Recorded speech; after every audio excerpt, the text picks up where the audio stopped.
Ladies and gentlemen, if I could have your attention, please. We're going to start on time, mainly because time is of the essence tonight, as you can imagine. Good evening and welcome. Tonight's event is being sponsored by the Buchanan-Upshur Retail Merchants Association and the Record Delta newspaper. Representing the Record Delta is Kristen, I just lost her name.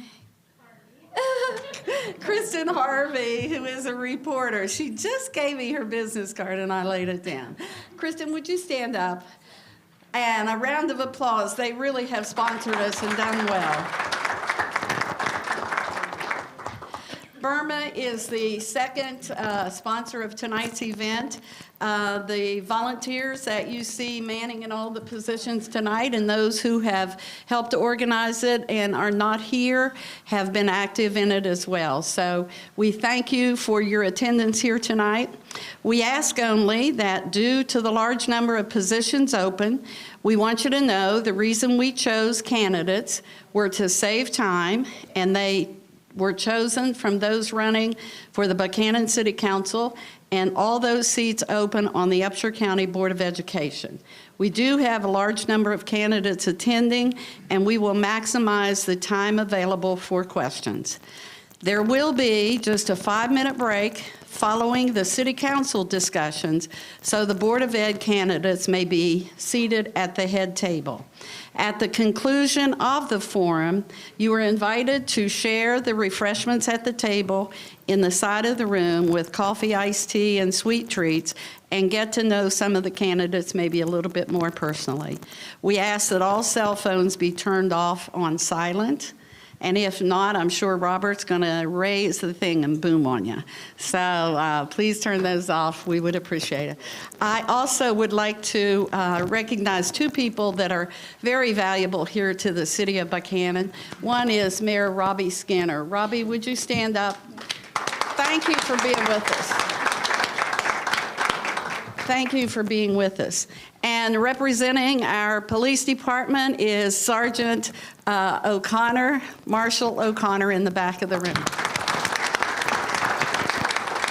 Thank you, and let's get to questions. That's all right. Hello, my name is Bob Kincaid. I'll be your moderator tonight. I'm going to go over a few rules after we say the pledge, and Mrs. Grogg will do a prayer for us. So if we all stand and take your hats off, we'll say the Pledge of Allegiance. I pledge allegiance to the flag of the United States of America and to the republic for which it stands, one nation, under God, indivisible, for liberty and justice for all. Ms. Grogg?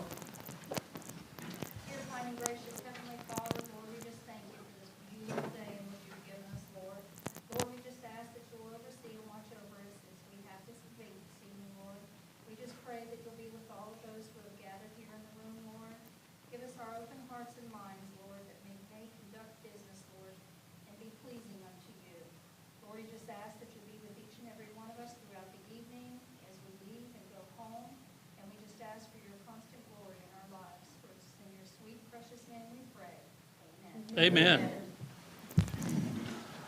Before I start, I just want to thank all the participants for their dedication to our political and democratic system that we got. We have 2 hours set aside for discussion. City Council, as Jerry mentioned, will be first. Good luck to each one of you. Here's the rules. Every answer will be timed. There's 2 minutes max on each question. If you start to run over, Mrs. Mary here in front will flash me a card, and I will try to interrupt you and get you to sit down, okay? Note, and we have a mic up here if you need it, and we can pass it to any of the candidates. No time will be reserved. If you don't use your 2 minutes, you can't roll it over to the next question. There may be general questions for the entire panel. If that happens, you need to raise your hand if you want to answer it, okay? And we will give each one of you an opportunity to answer that question. There may be questions specific to a candidate themselves. They will be the only ones that will be allowed to answer that question. Questions will be collected and clarified by our administrative committee over here in the corner. We will not entertain rebuttals. Whoever's speaking is going to say their piece, and then we'll go on to the next subject. If a candidate varies from a question, I'll try, as a moderator, I'll try to keep them on subject. Character assassinations, we hopefully nobody will do character assassinations when they're going through their 2 minutes. We asked all candidates to refrain from attacking anyone, but you can attack any subject you want to attack. At the end, and this is something you need to probably be taking notes, at the end you'll get a 2-minute summary, right, Jerry? Where's that? Yes. You'll get each candidate will get a 2-minute summary to say their piece. Any questions about the rules? No? You don't want to do that? No, okay. Okay. Now, if my committee will bring me some questions. They are there. Oh, you got them here. I'm just going to take them out of the box as they come up. Prior to the purchase of the theater, was there a revenue stream to cover expenses and staff? Will this person be a city employee with benefits? Do you agree with this? Anybody want to answer that question? Just raise your hand if you want to answer it. I wasn't there prior to the purchase of. So you want to answer it? Start. I'm going to defer to my colleague here because I wasn't there, so I feel inadequate to answer that question. So David, do you want to answer it? Or? Well, yeah, I will say something. I think there were some issues that we were concerned about in respect to what was going to happen to that particular area. And we felt that we knew we were going to vote positively for the sales tax, which was going to give us a very good revenue stream. And the person will be an employee of the city, but they will be reporting to a committee, the theater committee, which will have a responsibility to report also to the mayor, the city council, and the reporter. So it's still a work in process. We received quite a few grants to help us, and we'll have to take a look at it over the next 2 to 5 years to see how successful it is. And hopefully it will be very successful. It's the one thing that will be different for this community, I hope. It's a great opportunity for people that have artistic talents and so forth.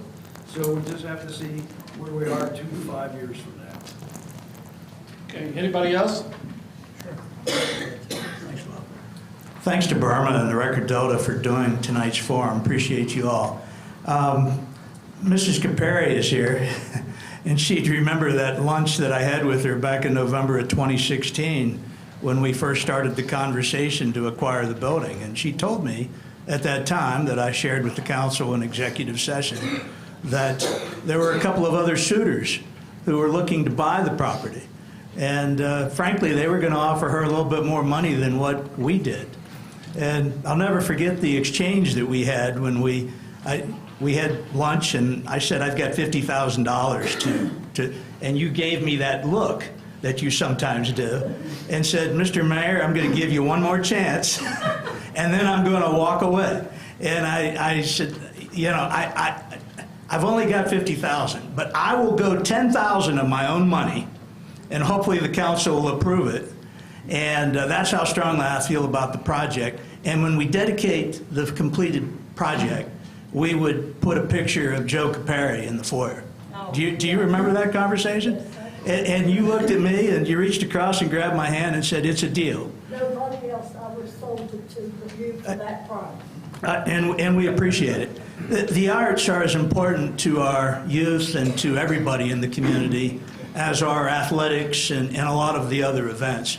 When the project is finally completed and we're able to show movies in the micro theater upstairs, and for Buchanan Community Theater and the Choral Society and the Strawberry Festival and the photo group, Buchanan Upshur Camera Club, to be able to use either the gallery or the performing arts spaces, it's going to be one of the best things to ever happen to our downtown. If I never do another thing for the city, I'm glad that we came to terms on this property acquisition. It's going to be a game-changing situation. All right. Just keep the mic, because the next question is directed at you, Mr. McCauley. Considering you were let go as a city attorney and lost the mayor's job, why do you think you are now qualified for city council? Well, at the time, after I had spent 33 years as city attorney, the then mayor who led the charge to end my tenure as city attorney, or I'd probably still be doing that job, was a felon from the state of Texas. And I'm not engaging in character assassination, that's the facts, who took me aside within a month after he had taken over the job from Mayor Davidson. And when I asked, when he said, "We're not going to need you anymore," I inquired with Rick Edwards, and he said, "We're tired of you telling us what we can and cannot do."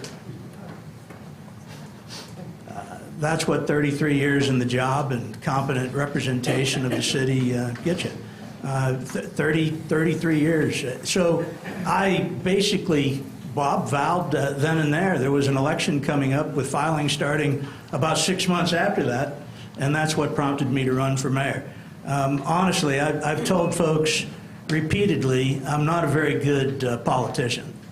I'm not going to tell you necessarily what you want to hear, but I'm going to tell you the facts. I'm going to give it to you straight, and that's the way it's always been for me.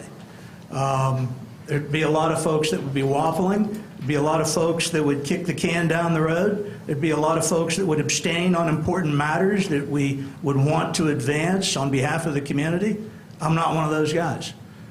So, yeah, you know, it was a good 37-year run, and if there's some more time involved with it, so much the better. I'll work hard for the community like I always have. Thank you. Yes, sir. The next question is open to all the candidates. What is your opinion of the healthcare facilities infiltrating so many of the downtown buildings? Anybody want to address that question? I will. Well, it's my understanding that they don't have the same rules and regulations as, say, an apartment building, and I feel that that is totally inappropriate. The safety issue should be there for them as well as everyone else, and I don't think that they should be above that and have special treatment. I'm all for people getting treatment and getting help. I think it should be a temporary basis, but I also believe that the police department and the fire department have a right to make rules and regulations for everyone, and they should be even across the board, and that's the only issue I find with that. Anybody else? Well, looking at the process, I agree with, everybody, it's not a fair playing field for everyone. And if you own a business or property in the city, everybody should be following the same rules, regulations, ordinances. And we tend not to do that. We kind of massage it the way people want it at the time. So I think we have to get down to it and make sure that we have standards, we have ordinances, and we enforce them. Anyone else? Okay, the next question is an open question to any candidate that wants to ask it. How do you feel ethics enter into political races, and is it wrong for a person to have a conflict of interest with their job and political office? Anybody want to tackle that one?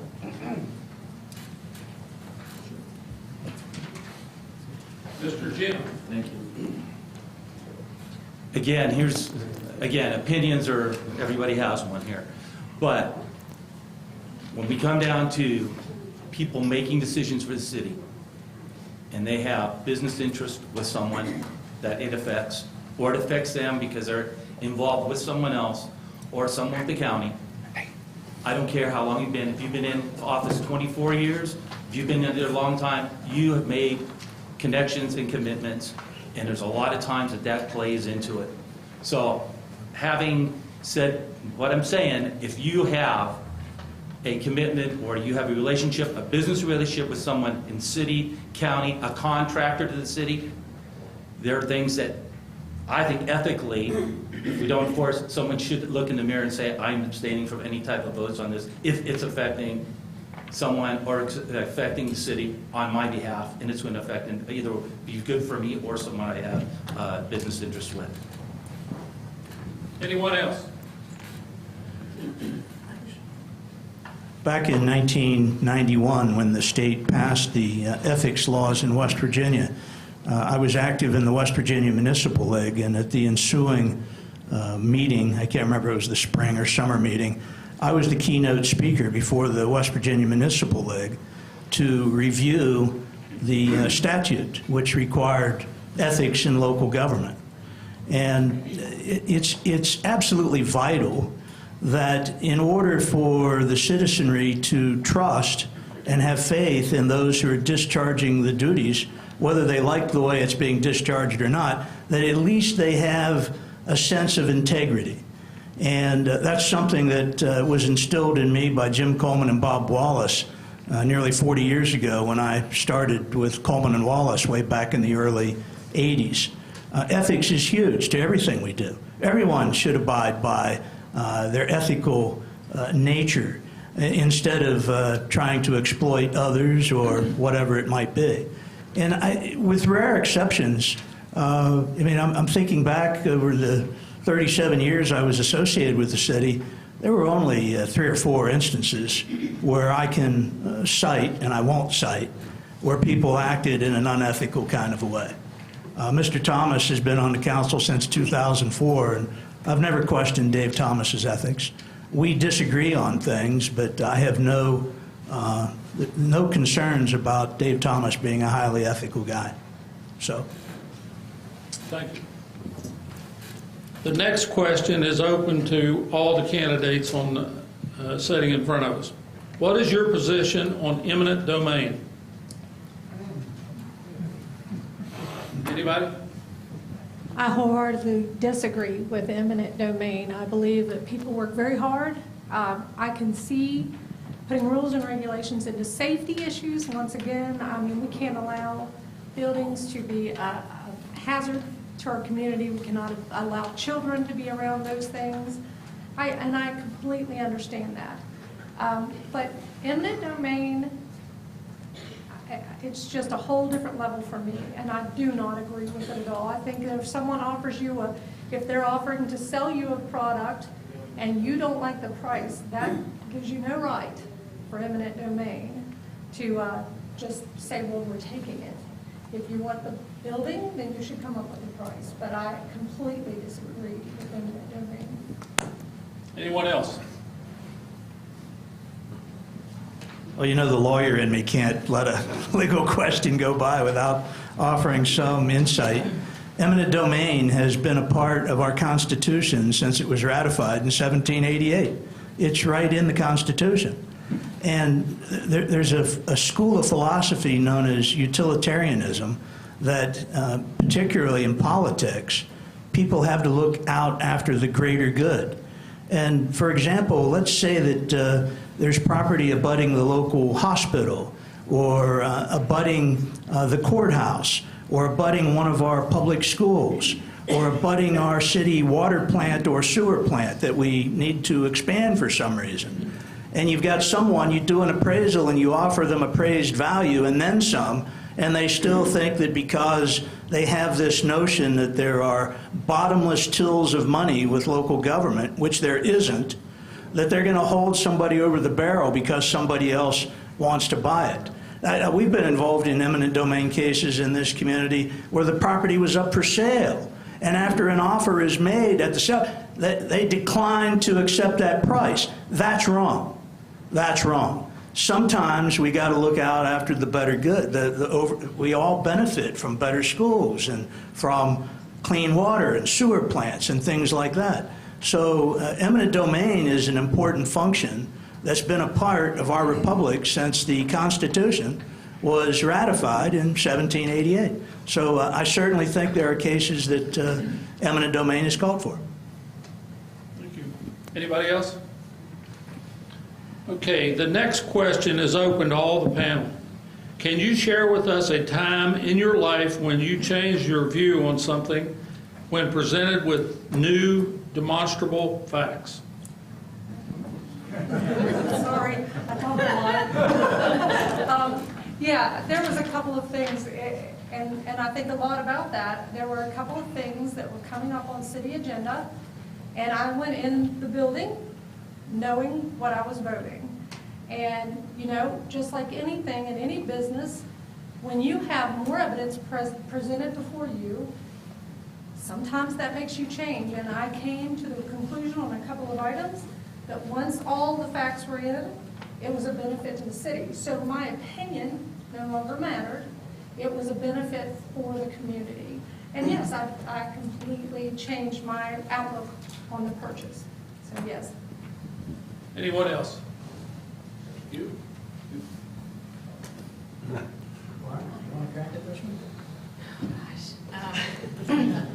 Okay, hi.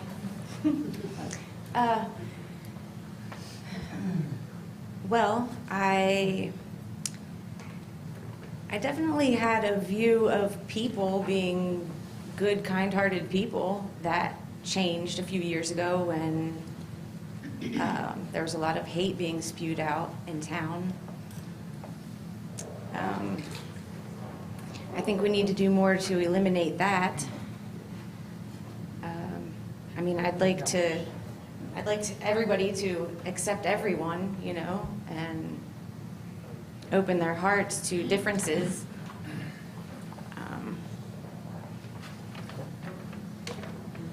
Walk away from people that can't do that can't open their hearts to differences, because we have a lot of different types of people in our town. I just want to see the hate end. I'm tired of it. Yeah. I would tell you that I was raised in a very highly conservative family. My dad wasn't tolerant of very many liberally minded ideas. And then I went off to WVU for 7 years, and you're changed by your education. And I was still highly conservative when I came to Buchanan. I'm a fiscal conservative. I'm a military conservative. I'm a hawk. I probably would have gotten us in trouble if I was president and already bombed North Korea. I'm for capital punishment. So some of these things that are out there, that Macaulay is somewhere a little left of a communist, that's not the case. It depends upon the issue for me. But I would tell you, until you have been in a position like I was 4 years ago, and Matt Kerner, who's a friend of mine, when you have a family member who ends up, you discover that he is an addict. God bless your family if you haven't had anybody in your family who's not had alcoholism or is a drug addict. And I'm not meaning to exploit my son, but I used to be pretty hard on people that use drugs. And even during my years as city attorney, if things would come across my desk, and as I worked with the police department, it's like, those guys need to go away. There ought to be mandatory sentencing, and you sell whatever it is, they should go away for a long time. Then the chickens come home to roost. And you have a family member who is struggling spiritually, and they can't find their way out. And now you can help avail that person and others of a way to become productive members of our society again. Why wouldn't we do that? People are entitled to screw up. We let people file bankruptcy all the time and they get a clean slate. Why can't we do that with people who suffer from alcohol and drug addiction? So I've gone 180 degrees relative to those issues.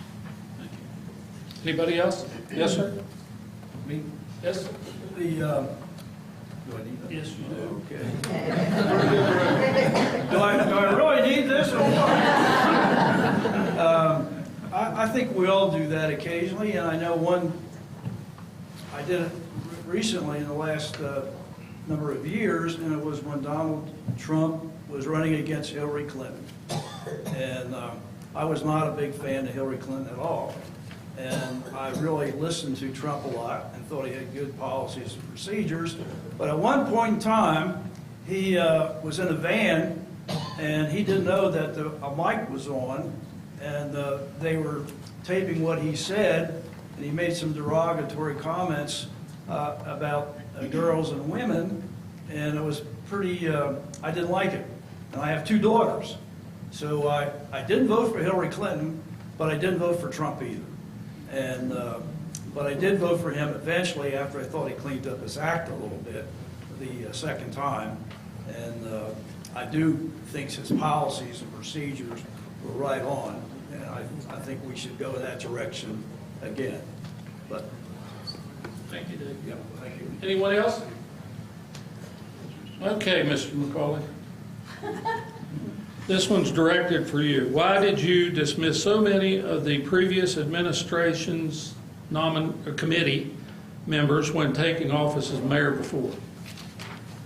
Wow. We didn't make hardly any changes to the utility boards. We did make some substantial changes to the Planning Commission and to the Zoning Board of Appeals, which I think were in the best interest of both organizations. We basically kept everybody in place with the Stockard Youth Center, Historic Landmarks Commission, Police and Fire Civil Service. Again, the 4 utility boards were mostly kept intact. So if we had, Robbie could maybe give a better number, but if you have 100 different commission and committee and members to appoint, and you keep 92 of them, I think that's preserving people that have done a good job. Mrs. Capari served on the Planning Commission before I was mayor and continued to serve on the Planning Commission after I was mayor and was an excellent contributor. So I think it depends upon the situation. I would tell you, I am very excited about the city's current initiative to develop a new board to oversee the parks. I think that's a terrific step in the right direction. But I think anybody that thinks that we made wholesale changes on the vast number of boards, commissions, and committees, we really didn't. If you pass the mic to your right. Mrs. Fox, it's public knowledge that you're suing the city and have organized or been involved in several protests outside City Hall during council meetings until you filed for office. How would you remain objective and have a positive working relationship with fellow council members and city officials with an ongoing lawsuit against them?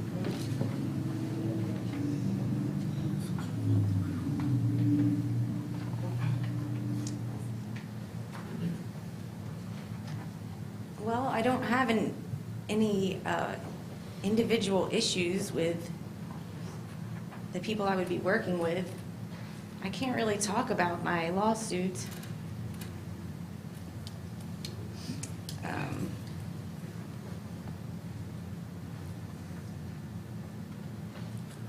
Oh, I'm not really sure how to answer that. Covered. Okay. Next question is an open question. Do you have thoughts on how the city might address the local illegal drug use? Anybody want to jump on that? Yes, ma'am. We need counseling and health care for these people and education for them and everybody in the town, you know, because everyone needs to realize it's an issue and we need to stop judging.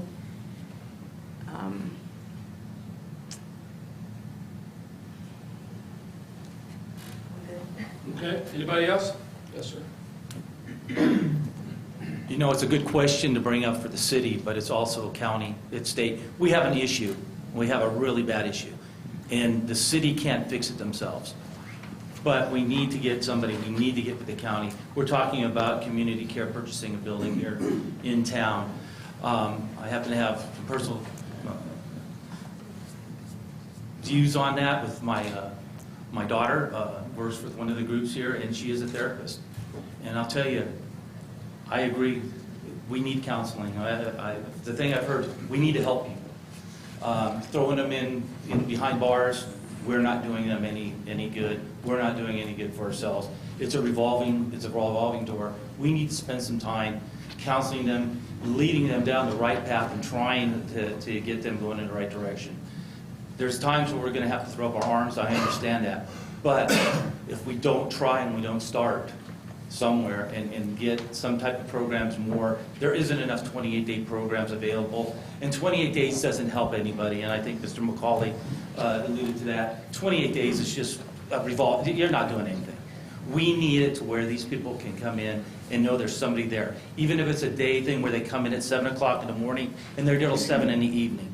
so they can still see what it's like to be with family and to see what it's like to be part of society, but also getting the help they need during the day. Thank you. Thank you, sir. Oh, I'm sorry. I'm sorry. That's okay. I didn't see you. This is a comprehensive issue that's facing, I think, all Americans in other countries. And I think we need to take a really very difficult step ahead. We had a report from an attorney out of Huntington. I think his name was Rusty Webb. And there's going to be a $29 billion settlement for the different problems we've had with opioids and so forth. After listening to him, I didn't vote for this to happen, to go ahead and litigate against these companies, because what I was concerned about is most of the money is going to go to government agencies and to attorneys, and there's no plan. I think we need more retention facilities that also would embrace counseling and so forth, but we also need mental health facilities. If you look at the homeless population, probably 50% of them are on drugs or 50% have mental health issues. And I don't think we address what we really need to do. And I'm not a person that likes to raise taxes necessarily, but we need to put an investment in trying to restill the core values in our society. And I've said oftentimes that we have a massive psychosis problem in our country today. Whether you listen to the national news media or the entertainment industry or many other avenues out there, we sort of glorify drugs. So my 2 minutes up? Sorry about that. This is a discussion that we can talk about for hours and hours and hours. No, we're not going to.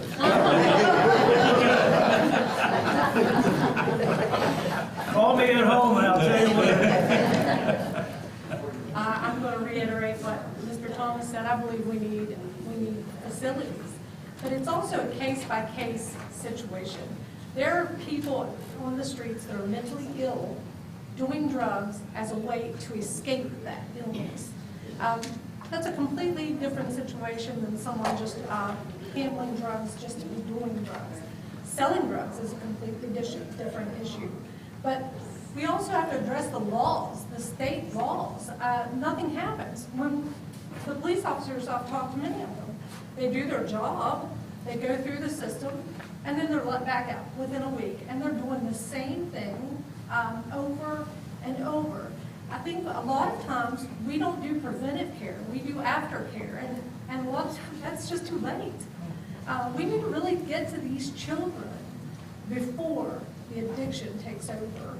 But again, it's a case-by-case issue. I don't think that you can just, it's not a broad fix, and I think it's a difficult fix. We all have someone we love that's dealt with the issue or dealing with the issue, and we love them. But also, I'm a little on the strict side, we also cannot allow our community to be harmed by this issue. You can say that people have a problem all day long, but unless they're willing to get help, we need to make that happen. I mean, we cannot allow everyone else to suffer around them for the problem. Anyone else? Yes. I'll make it quick. I've been hearkening back to my own son's situation that I know.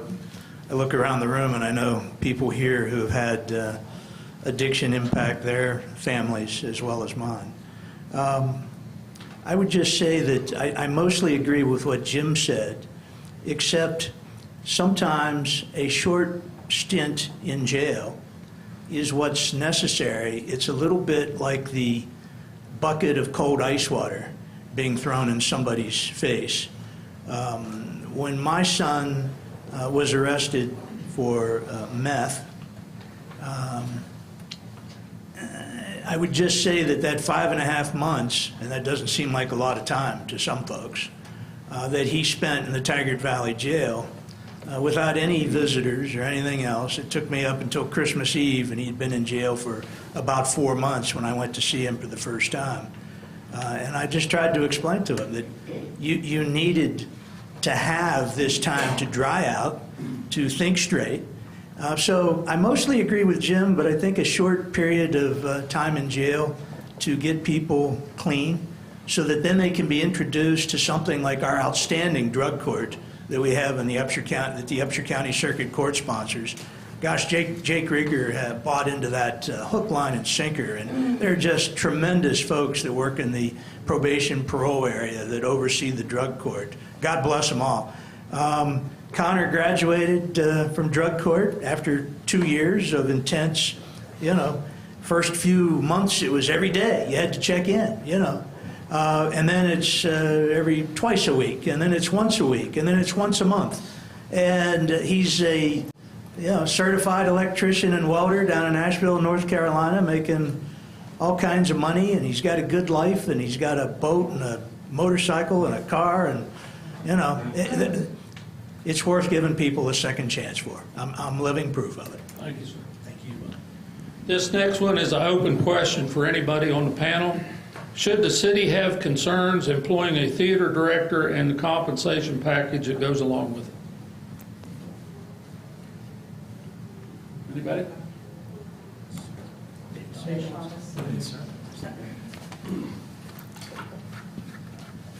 I don't think the word concern may necessarily be the appropriate word, but I think it's like anything else. We have to evaluate it over a period of time. And we think it's something that will be beneficial to the community. But if we end up, let's say, sometimes you have a program where you will actually lose money within the program, but you feel that the overall benefit to the community may be worth it. But we have to continually evaluate what is the appropriate number. And I don't think any of us know that right now. But I think the Colonial Theater will be a positive asset for the both the city and the county. Thank you. Sorry. Yes, sir. I know I'm blabbing too much, but the Colonial Theater naturally is something near and dear to my heart because we acquired it during my time in office previously. But it's kind of like the new Stockard complex that we would love to build, not just so that kids can play basketball, but so that old people like me, at night when it's snowy or raining out, I can go down on a catwalk and get my couple of last 5,000 steps in to hit my 12,000 for the day, or the men's recreational basketball league, or the women's soccer league, or whatever it is, It's going to be, so let's think about more than doubling the size of the current Stockard Youth Center, Youth Community and Youth Center building. And we don't hire anybody else to oversee after we more than double the size of the complex. You have to have staffing. Otherwise, it's like a white elephant. It's not going to work. You got to have people to make things work. It's like we can't operate the water plant or the sewer plant or collect garbage or have excellent police officers or firefighters and all those great things if we don't have people in place. So in order to make this Colonial Theater thing a complete success, I applaud the efforts of the current administration to work with the Board of Education. There's going to be 2 full-time employees in this place, one being paid for by the Board of Ed, one being paid for by the city, and that's that kind of cooperative, collaborative efforts that'll make things successful for I keep calling it the Colonial Theater. It's the Colonial Center for the Arts now, right? That's one of the first things Skinner did. He changed the name of the damn thing right after. It's a better name than the Colonial Theater. Thanks. Thank you. Just a heads up to the panel, there's 2 more questions, and after that you'll be asked to do your 2-minute summary, so kind of be thinking ahead. Next question is an open question. Should the city have a long-term budget plan, and if yes, how many years out?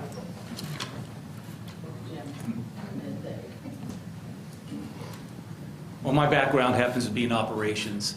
In planning, a 1-year plan, it's flying by the seats of your pants, because that's what a 1-year plan is. A 5, 10-year plan. We're running a business here. On any big business, you have a short-term, mid-plan, and long-term plan. And this is something that I think that is very important, so you know where you're going. What direction do you want to go? What is there that there's bumps in the road? We have to have that little, understand that, hey, we're going not to have that smooth road all the time, but a plan. The theater is a good example. You know, we need there's a plan. Where's the plan in place? What are we hoping to achieve with the soccer program? What are we looking to do with the theater? What are we looking to do as we purchase and we say we're going to spend money on something? What is the plan? What is the long-term plan? What is it going to do? Is it for individuals? Is it for the business? What's it going to be for us? And until we really identify what we want to be, from here to, hey, I'll be dead before we ever get to the 15-year plan or whatever. But you know what? All of us up here, we're not looking for just today. None of you here, nobody here is looking for what's just for tomorrow. We got to plan for what's going to happen 5 years from now, 10 years from now. What do we want to leave for our children, our grandchildren, 20 years from now in Buchanan? And you're not going to do it without a plan. Having a budget without a plan, budget, what are you budgeting for? Oh, you can say you're doing this, you're doing that. But if the plan is in place, you already know, hey, we need so much money for this plan. So I'm a big one on long-term and short-term planning. Dave? Thank you, Jim. I'm for planning, but I'm also for planning from when it's done from the internal organization, not when at the state or the Fed say, hey, part of the process being a municipality, you have a 10 or 15-year plan. I don't think that's worth a hoot, to tell you the truth. What's really important is to take a look. You know, we're going to get $20 million over the next 10 years, give or take $1 or $2 million. That is phenomenal. We never thought about that. And we still don't have a plan as to what we're going to do, how we're going to prioritize it. I think we ought to have town hall meetings. That's critically important. What does our community want? And if you really want to take a look at what a plan would be for the future, I won't be here, but I think the county and the city ought to look at metro government. I've been saying that for years. We waste so much money by not having, we have 25,000 people in our community, the city and the county. Let's work together. And one way you work together, you force it. Say, hey, we're going to eliminate the county commission. Hey, we're going to eliminate the city council and come up with a new governmental form where we save money and can be more effective, like putting the police and the sheriff department together. That's planning, but not based on what the state's telling us to do. Let's go from downward up. Thank you. Anyone else? You? Sure. Well, the state legislature mandates that we have a comprehensive plan that is 10 years at a time. And we just did that a couple of years ago. It was an outstanding exercise. Curtis Wilkerson and Susan Alloy and Rich Clemens and Mrs. Caperi and all those great folks on the Planning Commission worked their tails off for the better part of a year to come up with a first-rate plan. And many of the things that have been done in the 3 years or so since that plan was finished have been followed by the city. Whether it was during my administration or Mr. Skinner's, things like being attentive to the parks and developing things for the arts and improving opportunities for recreation and athletics for kids, more sidewalks, more friendliness toward the senior citizens via sidewalk projects and folks who might be in the, in a wheelchair, those kinds of things. So there has been a plan. I guess I like some of what Jim said, but I would take umbrage with one thing, because I remember it was either 2 years ago or 6 years ago, there was a similar question posed. I think it was 6 years ago, because Michael Calgar brought up a notion that the city should run more like a business. And that's one of those things that always is like a hot knife through butter for me. We are not a corporation. We don't raise money to send back to stockholders. We are in the service industry. We're not trying to make money. We should be tight on our dollars, because they're not our dollars. They're your dollars. So I don't like that comparison to operating like a business. But we should be frugal, and we should spend the money in the right ways. Thank you. That leads us into the last question, which goes right along with that, and it's open to any of the panelists. Should the city be in the real estate business? Okay, everybody knows I've had a problem with a couple of purchases that have been made, and I feel like that's kind of directed at me. But I will say that I was part of voting for a purchase, and I need to tell you, that's one of the things I changed my mind on. I think that we do not need to buy this town up. We need citizens and we need taxpayers in our town. However, I came in a little late. Something had already been started. I may not have agreed with it at the time, but we had an opportunity to change the layout and to purchase another piece of property. I went into that thinking I'm absolutely not voting to buy another piece of property in this town. I've talked to a lot of the community. They do not like that. And what are we going to do with it? But again, more facts came before me, and I had to concede that with those facts, in the long run, it was the best choice for this community. It will save money. It may not today, but it will save money. And we have to look at that. We have to look at what's best for our community over time, not just in today. And I changed my vote. And, you know, I'm willing to stand by that. I'm willing to defend that. I'm willing to talk to anybody about it. And that is one thing that I would like to see more transparency, because I think we get into a lot of infighting only because of the lack of communication.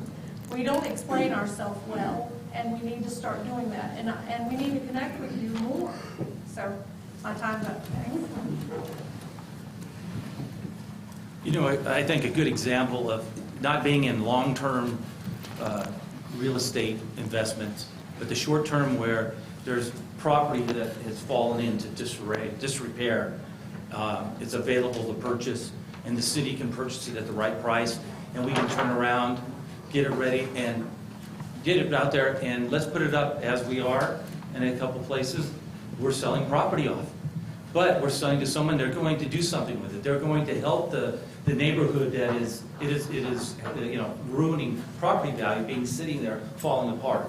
So doing that to help the community, I think it's not a bad thing for the city to be involved in purchasing real estate when it's going to benefit either the programs, as we said, you know,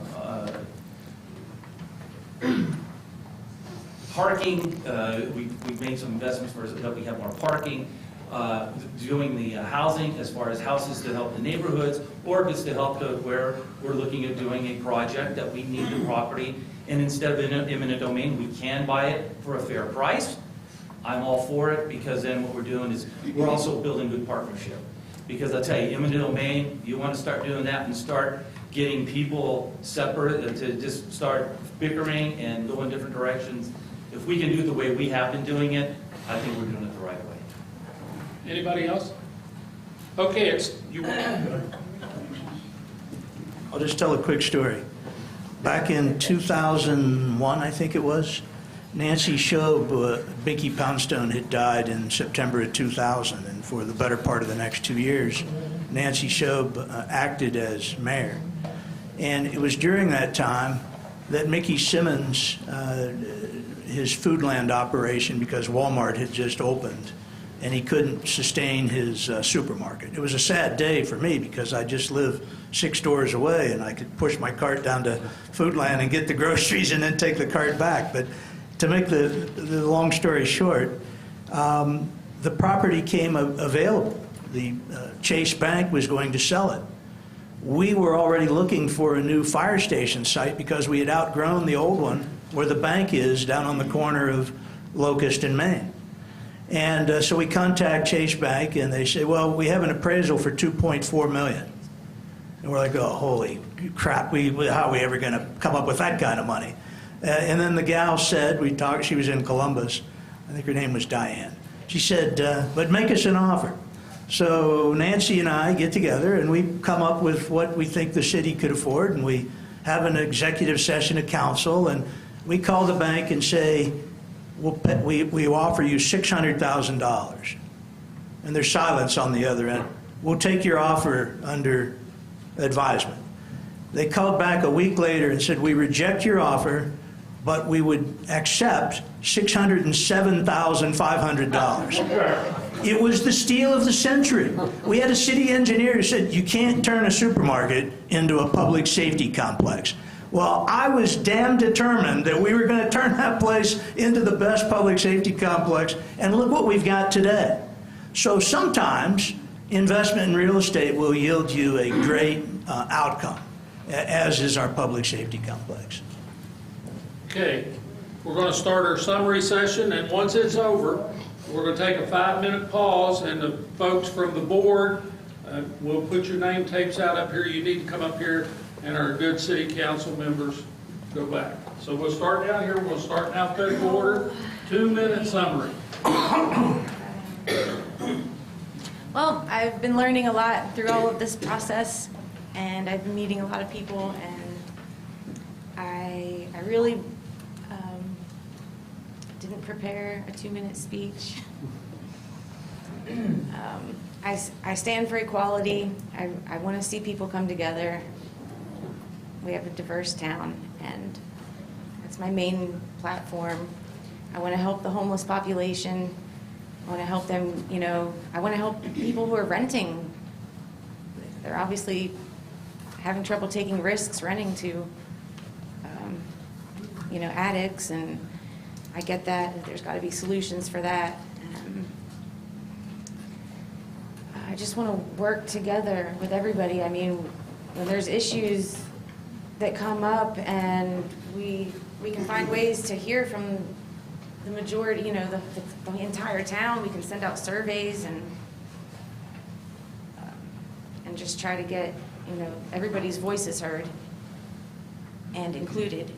That's a problem because a lot of people don't feel like they're included, and I want to try to make that happen.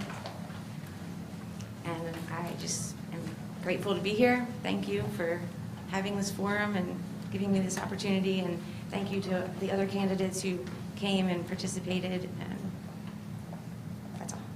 Thank you. Well, I know just about everybody in the room. I've been here, I'm starting my 40th year in Buchanan, and the job to come with Coleman and Wallace was offered to me downstairs in the dining area of the Wiese restaurant. I'll never forget, Bob Wallace, Jim Coleman were there, but they kind of set me up a little bit. A guy by the name of J.D. Hinkle Jr. came along and put his big bear paw on my back and said, son, you're never going to get a better opportunity than coming to Buchanan, West Virginia. I think, well, that's what they all say, right? And so a half hour later, I accepted the position, and I've never left. I told Bob that I might stick around for a year and reevaluate whether I wanted to stay long. He said, Bob has the high, squeaky voice, God bless him. And he was like, Dave, after you're here for 3 months, you're going to stay here forever. And 3 months later, I bought my first house on Gum Street, and I was there for 7 years, and the last 30-plus years on Mead Street. It's a great town. The people are great. I've got all of my kids, except Connor, who moved to Asheville, North Carolina, are here. My 3 daughters have been very highly prolific. I have 7 grandchildren. Some people don't like me referring to them as monkeys, but it's more fun than a barrel of 7 monkeys. I'm passionate. Everything I try to do is not just for my own familial folks, but for all of the kids and all of the seniors and everyone in between for Buchanan. I'm committed to clean water and continuing to operate a first-class sewer plant and collecting garbage and having a first-rate police department and fire department and things to do for our kids, whether it's in the arts or whether it's stuff at the Stockert Youth Center or extending the river trail or improving our parks. That's it. Thank you. I also appreciate all the work that Delta and Burma have done here, and I appreciate this time. I'm learning a lot on city council, and I hope to continue serving you. And sometimes it's not about time spent in a town, but heart for the town. I love this community, and I consider the people of this community our friends and neighbors. I would never look at them as bigots and racist.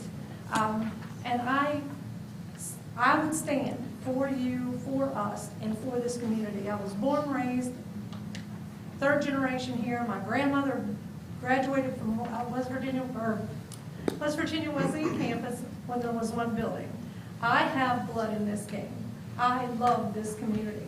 I think that common sense, dignity, and facts run this city. I believe that when personal ideology should be left out, it should be ran as a business with care about your money, your finances, because that, at the end of the day, this is your town. And it's not about a name on a building. It's about what we're doing together as a community and what we're building inside, not outside. That's most important to me, and I think that goes a long way to commit to the drug problem and everything else. If we come together as a community and not a me personality and what I can do and what I can have. Thanks. 30 seconds. Oh, I'm sorry. So now I'm going into song. Now we're going to everybody up.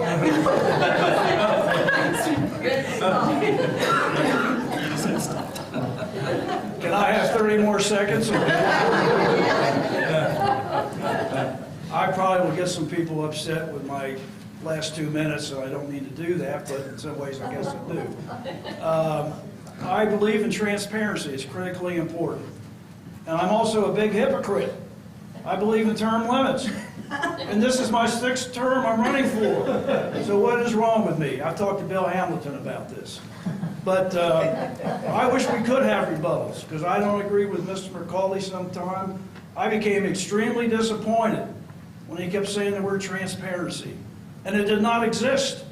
There were things that were being done that we didn't know about. And I said that many times in council meetings. I think we need transparency, and it really means you put the facts up there, you don't interpret them the way you want to be interpreted. And we need ethics in our committees and in our professional lives. And sometimes my 16 years on the council, I became very disappointed because we were not transparent. And I sued the city at one point in time. I was upset in regard to how the firefighters were treated years ago. And I'm not going to say anything more. We have a great community, a great town, a great county. I think the college needs to be involved with us and we with them.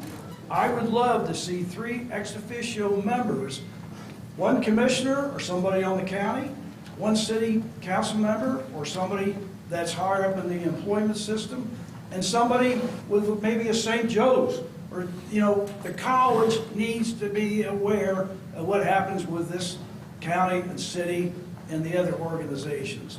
We need to work together as one and have planning, unbelievable planning in town hall meetings.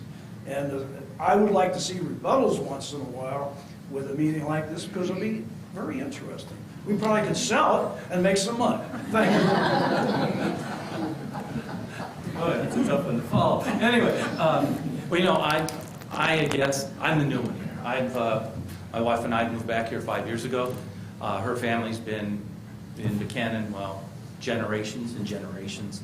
I was lucky when I met her to come back here and visit for years before we got married.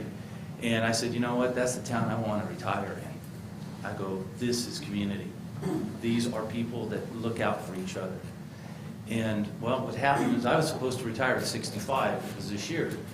Well, I had the opportunity 5 years ago that Kroger, where I retired from, I wasn't happy, and I said, I'm taking a week's vacation. Came back here, and the next day I bought a house and told my wife, quit your job, we're moving back to Buchanan. So in 5 years, I'm new, I'm looking at 10,000 people. All these people here have been involved, all of you have been here way longer than I have. But I'll tell you what, I talk to people. I've learned, I go out and I talk to people. And A lot of people have forgotten how good it is here. I come from California, of all places. If they're going to build a wall, it should go across California, believe me. And I'll tell you, what we have here is special, but we can't let it go the opposite way. We need to attack things now. We have to be proactive and get it done. And as a group, we can do anything that we put our minds to here. Thank you. And let's give these great candidates a round of applause.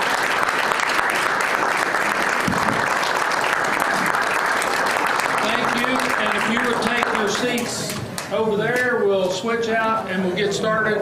If you need a break, now's the time to do it. Go to the little boy.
Understands the format now.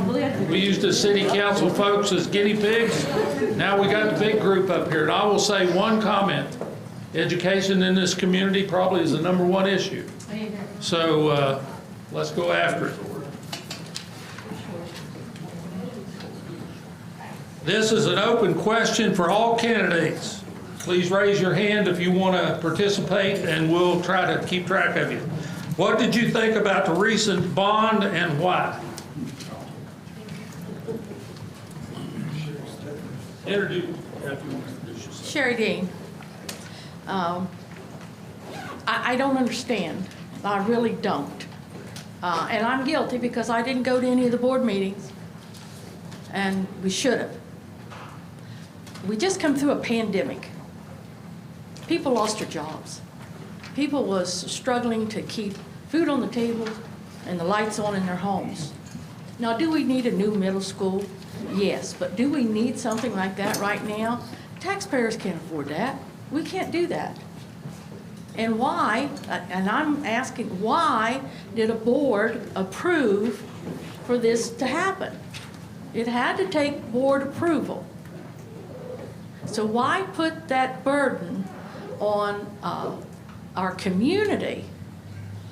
Though Upshur County spoke, and they spoke loudly, but why put that burden on our community at this point in time when we just could not handle it? Inflation is going through the roof.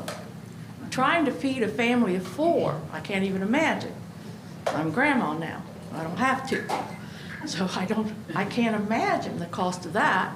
Just feeding Lawrence Dean is enough. So I just think that it was the wrong time for this thing, and it should have been looked into more carefully. And I think that the community, and I'm guilty, I won't be again, but the community should have showed up, and the community should have let their voices be heard before it got to the ballot. Thanks. I think the bond election and the results of it kind of laid bare kind of one of the real problems that we have here, and that's a real disconnect between the community and the Board of Education. And the fact that the results were what they were demonstrate louder and clearer than I think any of us on this podium could, that the board had lost the trust of the community to a certain degree. And I think a lot of that had to do with the board's approach to closing schools in particular. I showed up at board meetings to complain about the fact that my kids were forced to have to stay at home when that was not in their best interest.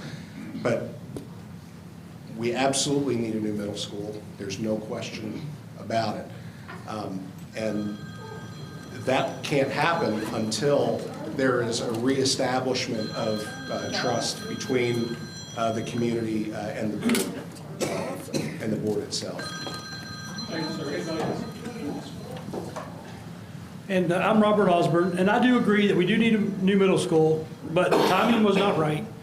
And like Tom said, one of the major issues was communication. Our school board currently does not communicate well with the community. And you almost hear absolutely nothing from the school board about anything. And the way this was marketed, the way that it was not presented well, it was not presented in a clear manner. And other than, yeah, you're going to get a new high school, it's going to be a middle school, and you're going to get a new high school, there wasn't any other plans really submitted out there that showed how and why this needs to be done. And for those of you who have not been in the middle school for a while, it is falling apart. And we really need a new middle school. But one of the biggest things that I see that the board does not do is communicate with this community. And that's something that we need to fix. Because Tom's right, the community has lost the trust with the Board of Education, and it needs to be brought back somehow. And I think communication is a big way to start bringing that trust back.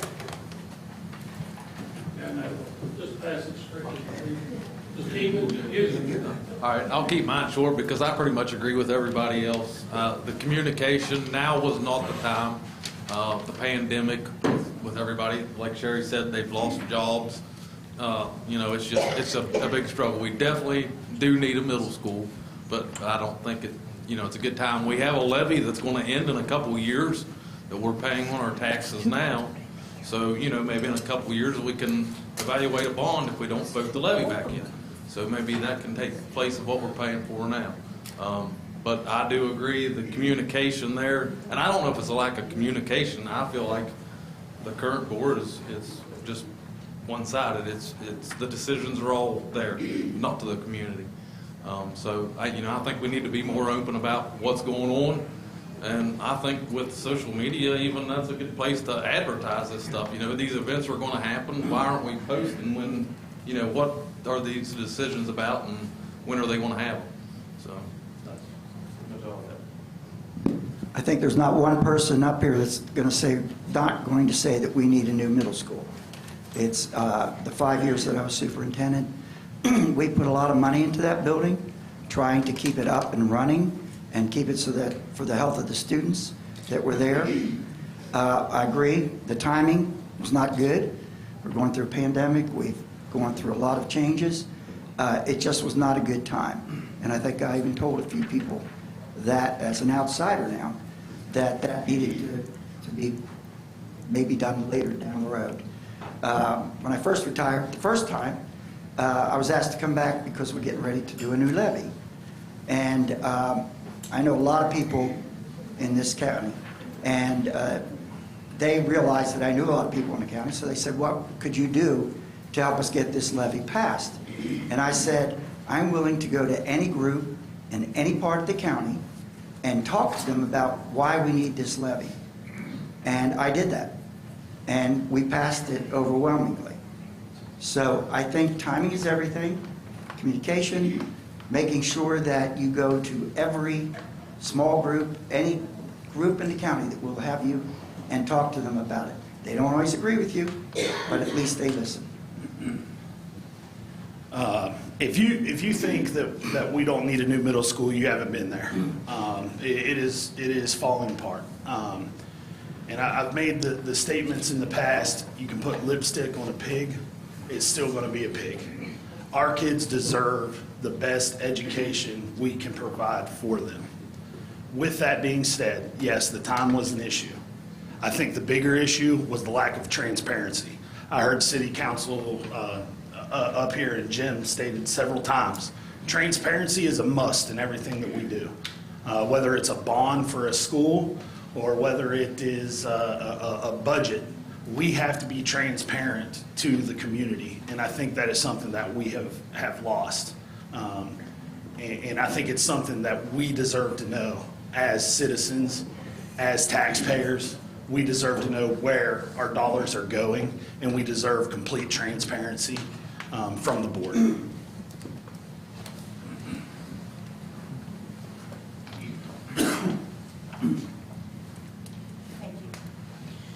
The bottom line is, we tried to build a Cadillac on a Kia budget. We were spending too much money that couldn't be directly related to how we were going to reimagine the high school. $7 to $9 million to reimagine the high school into a middle school. Let's think outside the box. The old part of the middle school is atrocious. It will never be ADA compliant. You can't make it ADA compliant. I've worked in the building. It is falling down. The 8th grade hallway in the back was built in the 50s. It is ADA compliant and it is in pretty good shape. Take that front part and bulldoze it. Make the back part, the 8th grade hallway, be the board office. Then you have a board office that is ADA compliant. Keep your gymnasium and your cafeteria. We need those. We always need more spaces for kids with gyms and things. And then let's sell Smithfield Street, because we own almost a whole block there. And we've got a board office that is non-ADA compliant. You've got a whole block downtown in the middle of the city that we can sell. Board also owns a couple of houses. If we can sell those things and say to the SBA, we're putting up our money, we're doing everything we can with what we have, help us build, I think we've got some built buy-in. That shows we're working on a budget that the county can handle, and we're thinking outside the box a little bit.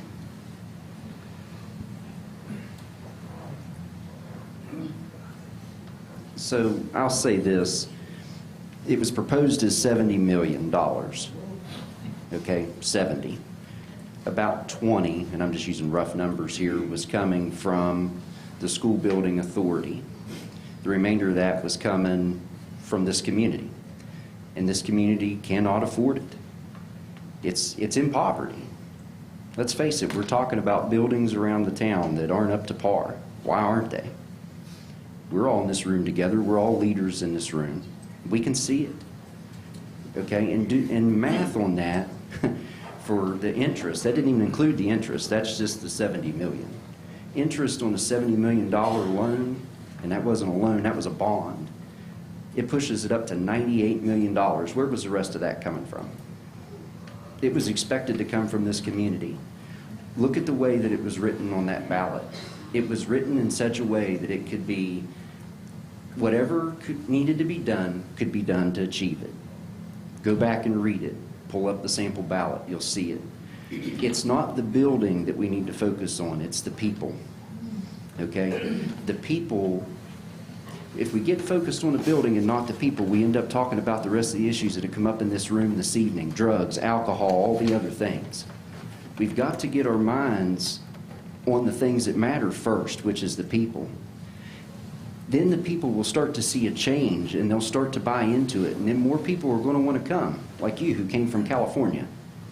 There's a reason, and you have to see some attractiveness there, and it's not just the building that's going to be attractive. It's the whole product, and if it's not producing, if it's a piece of ground that won't produce a cornfield, why would I buy it?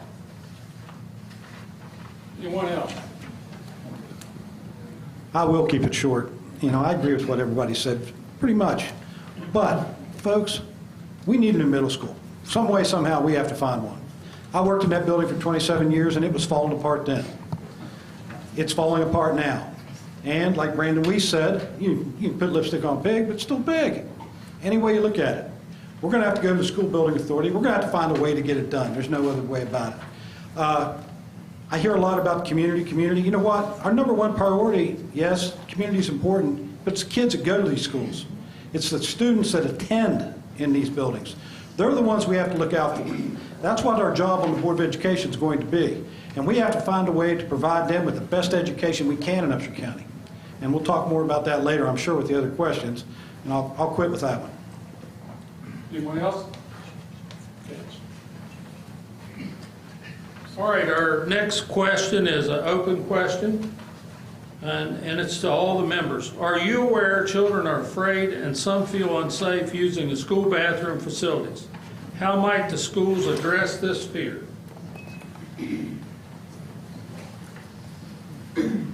I'll start off on this one. I have a son in the middle school and a son in the high school, so I know very well what they tell me goes on behind those doors. And my son is afraid to go to the restroom in the middle school at times because of the fights that goes on, because of the people sneaking in there, smoking and vaping and everything that goes on in there. And some other things that I'm not going to mention. And how do we solve that?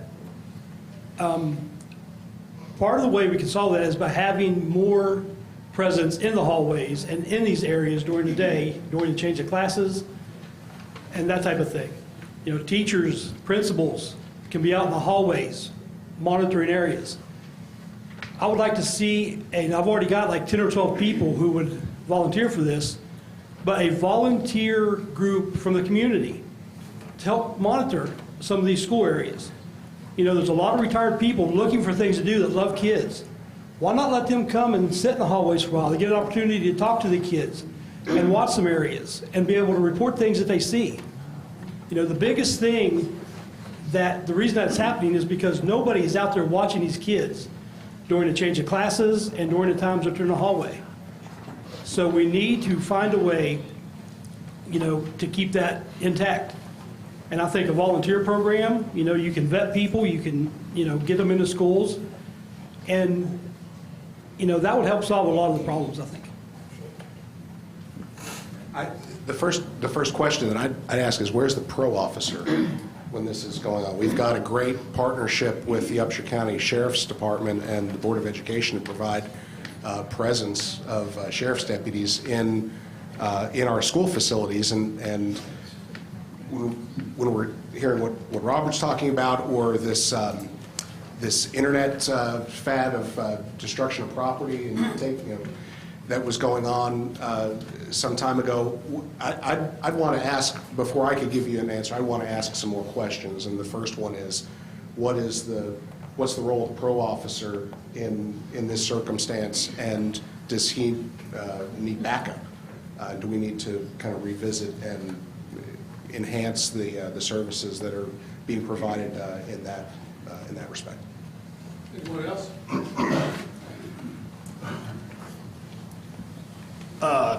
First off, we have one officer and X amount of students up there. He's not going to be everywhere. Accountability goes a long way. And that's not just a teacher responsibility. That's every member in that building's responsibility, whether it's a student, a cook, a janitor. It's the children are our responsibility. They're more than just a police officer or just a teacher. And we're already overwhelming our teachers in the classroom with curriculum and curriculum changes, and they're filling that. There's a gap that our children lost, and they need to be focused in the classroom. So the answer for me would be accountability with the kids. There should not be a kid that should be scared to go to a public school. There should not be a kid that should feel threatened to use the restroom. So I think we need to dig deeper into those issues. We need to find out what's going on, when it's going on, who's the culprit, offer some counseling services to these kids who feel they can bully kids or whatever. But I think it's an accountability issue on all parties. Anyone about this then? My PT today. When I was at the high school, and I taught up there in the Pro Start, I was there for probably 10 weeks. And my duty was to monitor that bathroom off of the lunchroom. Boy, that was a hot spot. And that's what I was to do. Now listen, I was raised between 7 boys. So I'm a little rough around the edges. And I just pulled a chair in that bathroom and I sat in the corner there. And us girls had little discussions on how to act, what was appropriate and what was not. No, you don't eat in here. No, you don't sit on the floor in here. No, you're not smoking them things. Get out of there. Yeah, and so all of a sudden, it was about 4 weeks, another young lady came in that I had never seen before, and she said, Mrs. Dean, I want to thank you. Do you realize it's the first time I've been to the bathroom all year? Because I didn't feel safe. Now, that's a shame. Now, if I could monitor it, why can't others monitor their sides of the hallway? And I was at the hot spot. I was with that lunch area, and all those lunch crews was coming in. So, and my principal at that time was Sam McComas. So I was put there in that bathroom, and I had no problems pulling my desk up, and it was a small desk, and sitting in the corner and making sure those kids were safe, and even the kids that was causing the issues needed to feel safe. Anyone else?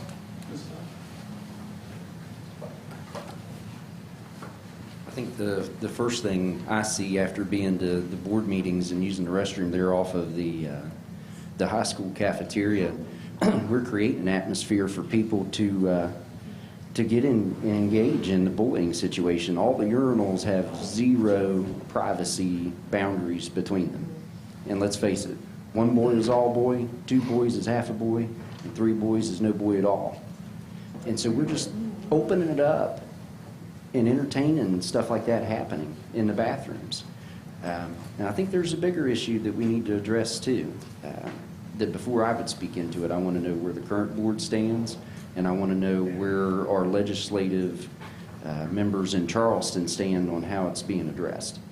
And And that's what I've got to say about that. Anyone else? Okay. Derek kind of beat me to that one. I agree. There's no privacy. I know there's issues with smoking and vaping and bullying in the bathrooms, but it's also not private at all. There's no stall doors in the ones that I've been on. There's no dividers between the stalls. And myself personally, I'm not comfortable anywhere in public in a stall without a door. I mean, that's just how I am. So I think that's one issue. But yes, the smoking and stuff like that in there, I think that we should have teachers assigned in between classes to each bathroom. I'm not sure exactly how many's in each building, but there's way more teachers than there is bathrooms. So surely we can find a couple of teachers to monitor the bathrooms in between. And I know during class it's probably not nearly as bad, but with the phones, the kids are able to text each other. They can meet up and go to the bathroom. I think the phones is another issue that needs to end in the classrooms. Lunch is one thing, you know, if that's all right, then let's do it at lunch. But in the classroom, phones definitely need to be locked up.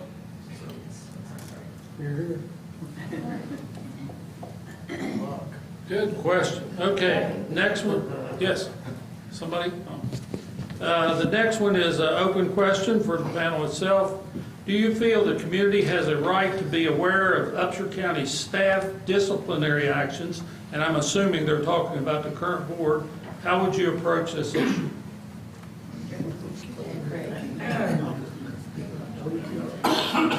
Short and easy answer is that it's in law. It's a personnel issue, just like the city would have. If they had a personnel issue, they have to go into executive session. They cannot come out unless there's a decision made. They cannot come out and say what it is. It's the same in schools. I have dealt with a lot of personnel in our county as superintendent, and that's between myself, the board, and that personnel. And some of those decisions have not been easy, but you have to make them, and I'm not going to fight the law. Anyone else? I agree completely with what Roy said. I would just kind of add one little thing, and that is that the person under state law, the person who is the subject of the discipline has the absolute option to open those proceedings up if they want. So if there is an individual who wants those proceedings to be open, they have the absolute right to do that. Thank you.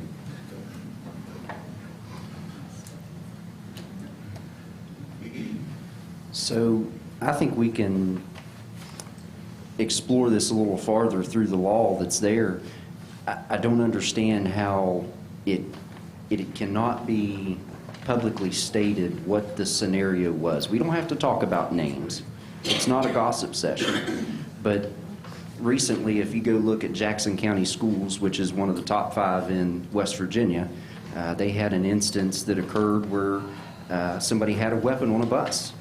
And everything was publicly acknowledged by their board in the form of a memorandum that was posted that stated everything that went on around that scenario, what they did to negate it, and everything minus the names of the people involved.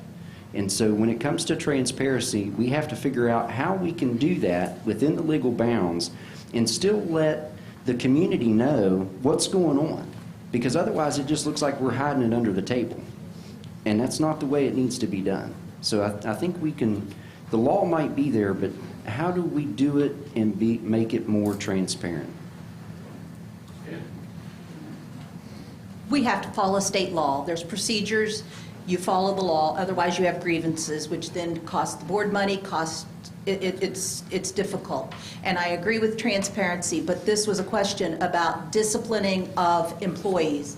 And disciplining of employees is, it's an executive session. Anyone else? Okay.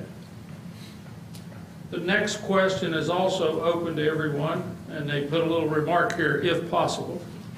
To what extent should parents be involved in making decisions as to what occurs in the classroom regarding policy, instruction, textbooks, etc. Example is Florida and Virginia.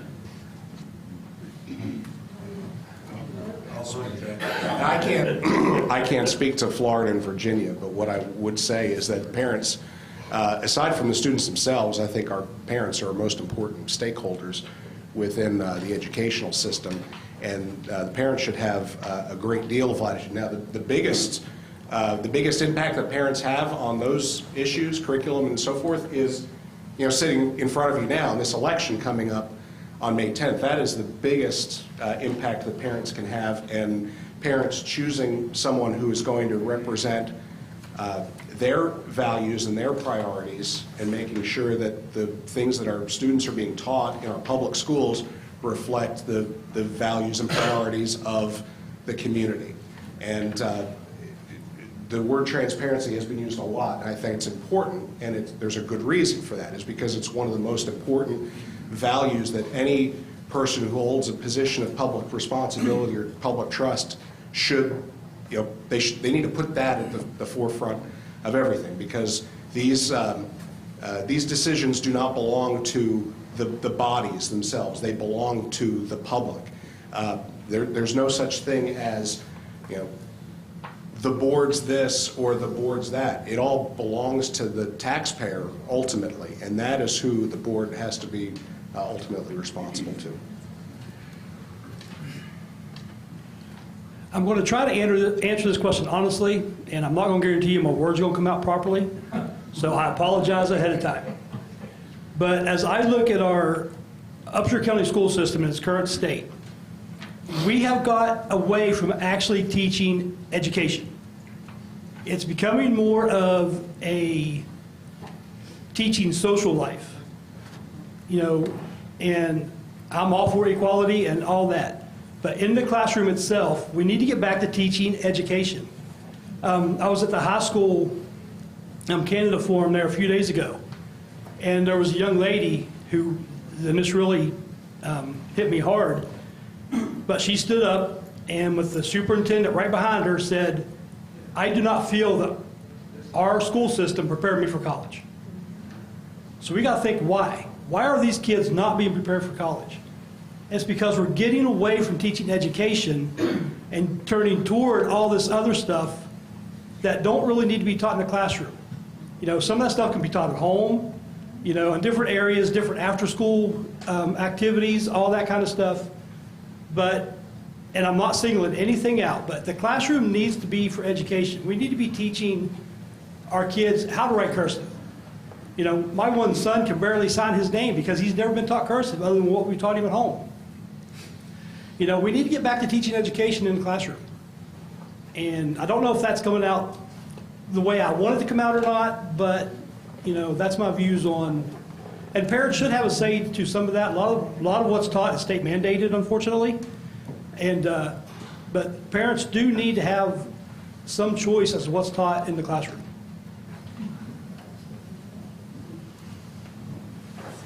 I'm going to come at kind of a different tact on this. As an elementary teacher, as an elementary principal, and as a central office administrator, my frustration was, first of all, as a teacher, that we had parent-teacher conferences every quarter to meet with our kids, to meet with the parents of our kids. The only parents that ever came were the ones who had the A students, because they wanted to hear how great their kid was. As a principal, we had PTO meetings. We would send out letters, please come to the meetings. We need your help. We need to talk to you about things that are going on in your school. And I was at a school of 360 kids, and I would have 5 parents. I bribed them. I would say, we're going to feed you. We're going to have prizes. Didn't work.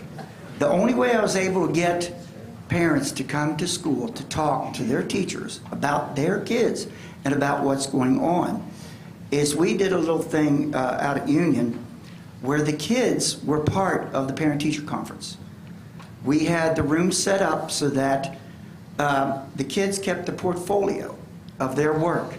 They picked things they wanted in it. The teachers picked things they wanted in it, because kids are going to pick the good stuff.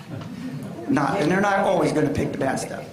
But when we did that the last few years I was at Union, we had 77% of our parents show up because the kids went home and said, Mom, you got to come see what I'm doing. And they came. And it snowed, which was amazing. I was like, we're not going to have anybody. They came. So I'm going to kind of throw it back that the parents need to be sure that they're involved. And it's what's interesting also is, and I had 2 kids that went through the system. As elementary kids, parents are more involved. You know, my kid's a kindergartner. I love being there with them. As they get to middle school, not so much.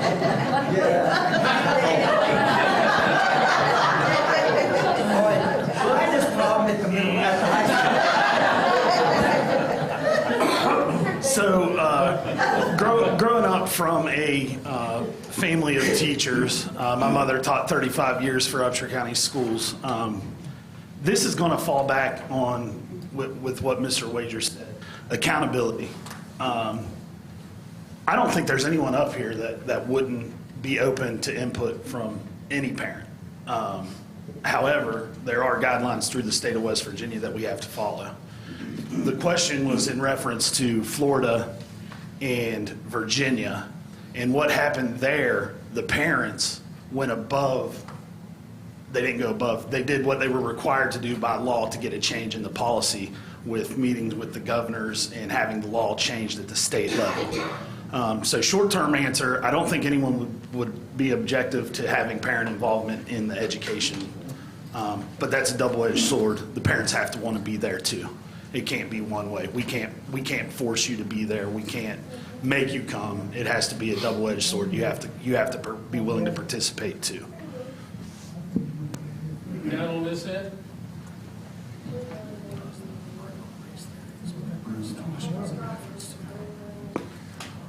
So probably two levy votes ago, not counting the bond election, I went down to the board office and started posing questions into the finances, and they started answering my questions very openly. And at the end of it, the statement was made, please come to the board meetings. You know, we have very few people from the community that attend these meetings, and we would love to have you there, especially people that take an interest. And where I was in my life at that point in time, I was interested about the finances of it at the moment. And I didn't have that opportunity to go back in.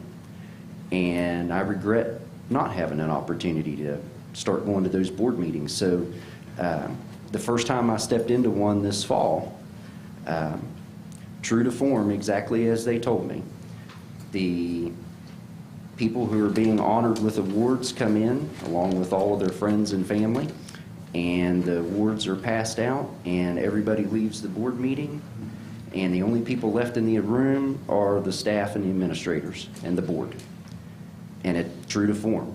So parents do have the ability to contribute. That's the purpose of a board meeting. Back in the old days, years ago, whenever this country was first founded, there were how many meetings that went beyond midnight trying to solve the issues that were at hand. Where is the community now? You know, so I think the board meeting, and I think the format needs to be more open to questions and issues versus just listening and not always interacting back. So we need to take a look at the format, but the board meeting is the purpose and the place where the community and the parents can come and voice. Thank you. Anyone else? Okay, moving right along. This is also an open question. Name some of the good role models you consider good for the kids.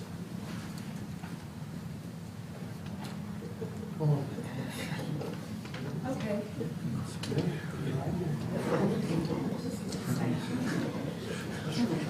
We need to give kids good role models. They have good role models when they have teachers that come to school every day, whether they're sick or whether they're whatever, because I've seen it. I worked for 34 years in the Upshur County school system. Their parents can be good role models. It's not all about the fame and fortune of movie actors and sports stars. We've got good role models in our schools. Our PRO officers have been wonderful role models, in my opinion, in the schools, at least in the middle school and the high school, which is the two schools I was primarily at. So I think we have good role models. We just need to make sure that kids know who those role models are. Thank you. Anyone else?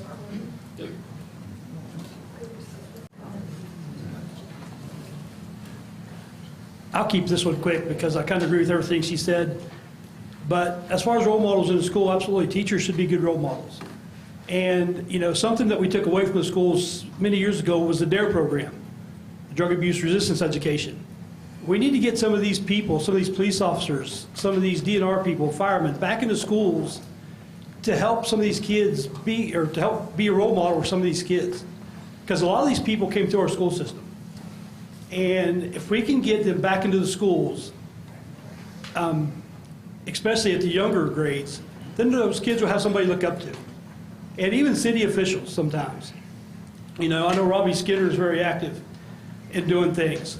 But get, you know, people that are excelling at what they do. Even former students. You know, a lot of former students would like to go back and talk to the current students. You know, give these kids something to look up to and say, hey, you know, if you did that, I could do that. So I think that would be good. We're going to be right on, if we started the summaries right now, we would be at 8 o'clock. So we need buy-in whether we want to continue and extend it maybe another 30 minutes. Everybody agree with that? Yeah. Let's go. Let's go on. Not. So the question was to name a good role model, and I think that would be all of our responsibility. I think instead of building a good role model, we need to have open relationships with these kids in the classroom. I had the privilege of coaching, being the assistant boys basketball coach for 3 years at the high school. And I will tell you, I made some of the best relationships with kids that I've ever had the opportunity to experience. To the point that my fiance would invite the boys basketball team over for family dinners at our house. And I will tell you, instead of maybe searching for a role model, or maybe that's not the right wording, instead of looking for a role model, maybe we should all look in the mirror first at ourselves and what we're providing for the children to look up to. They're sponges. They hear everything you say. You go home with a negative attitude about a teacher that your child has, they're coming to school the next day with a negative attitude. We have to be transparent in our own households. We have to watch and monitor what we're saying to these kids. And maybe we need to look in the mirror at what we're bringing to the table for them. Thank you. Anyone else? Okay. We've got plenty of questions. So the question was, name a good role model. I'm going to go out on a limb here. The greatest example of a role model of all time, over all the years that we've all been on this earth, was Jesus Christ. He went to the cross for our sins because he absolutely loved everyone, and he gave them an opportunity to see a light at the end of a tunnel if they would but accept him. He never forced himself on anyone, but he's there for anybody who wants to turn to him. And the greatest role model of all time was him.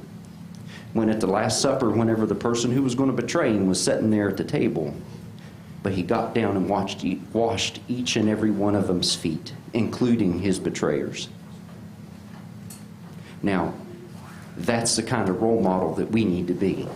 That we can know that somebody's going to stab us in the back, but wash their feet. And go and die for them to have the opportunity to come to an everlasting life. And to a hope and a future.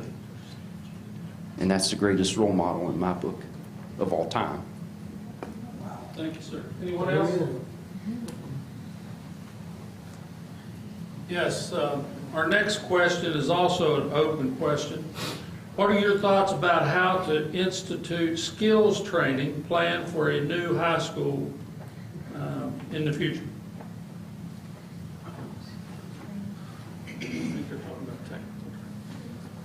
I think what most people talk about is technical education. For years, we've concentrated on our students who are college-bound.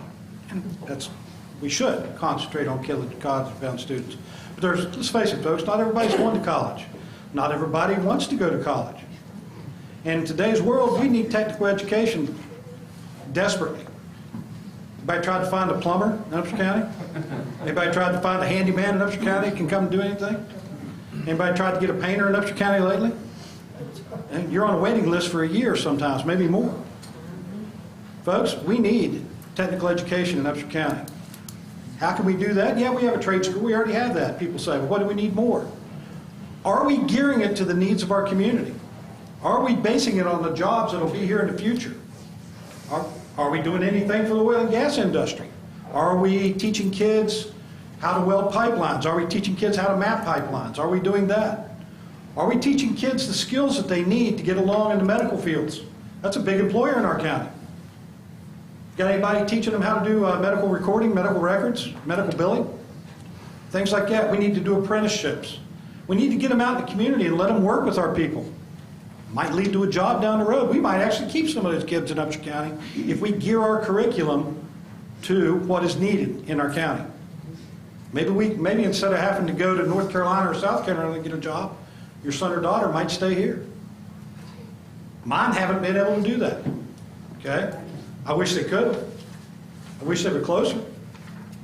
But that's something we need to look at. Thank you.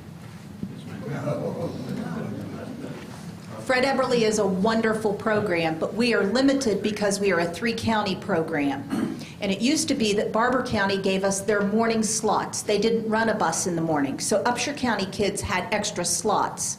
Barber County now runs their bus in the morning, so we've lost some of our slots. Fairly, they are a third of the provider there. So we also need to, as Mr. Chips said, we need to look at what programs we're offering. I was told the other day that we were going to offer a new program at the high school, and I'm not going to name the program, but it's not an appropriate program for a high school level. It's a 2-year college program, and it was going to be an online program. They were going to come out with nothing but a certificate, because some of those online programs, that's what you get. You have to have the hands-on. At Fred Eberly, you have so many hours you have to do in the classroom. You miss too many days, you aren't certified, because we need a diesel mechanic that knows what they're doing. We need a welder that knows what they're doing. So I think we really need to look at what the kids want, what we need as a community, and what we can provide economically. And I think we need to look also at whether Barber and Lewis would be willing to add on to Fred Eberly. We've got the room over there. Why not increase our size over there and possibly add additional programs? We begged for years for cosmetology there, and we got it. We begged for years for different programs because we weren't having the kids buying into it. Masonry was dropped over there a few years ago. Some of those we need to look at what we need and whether we can afford those.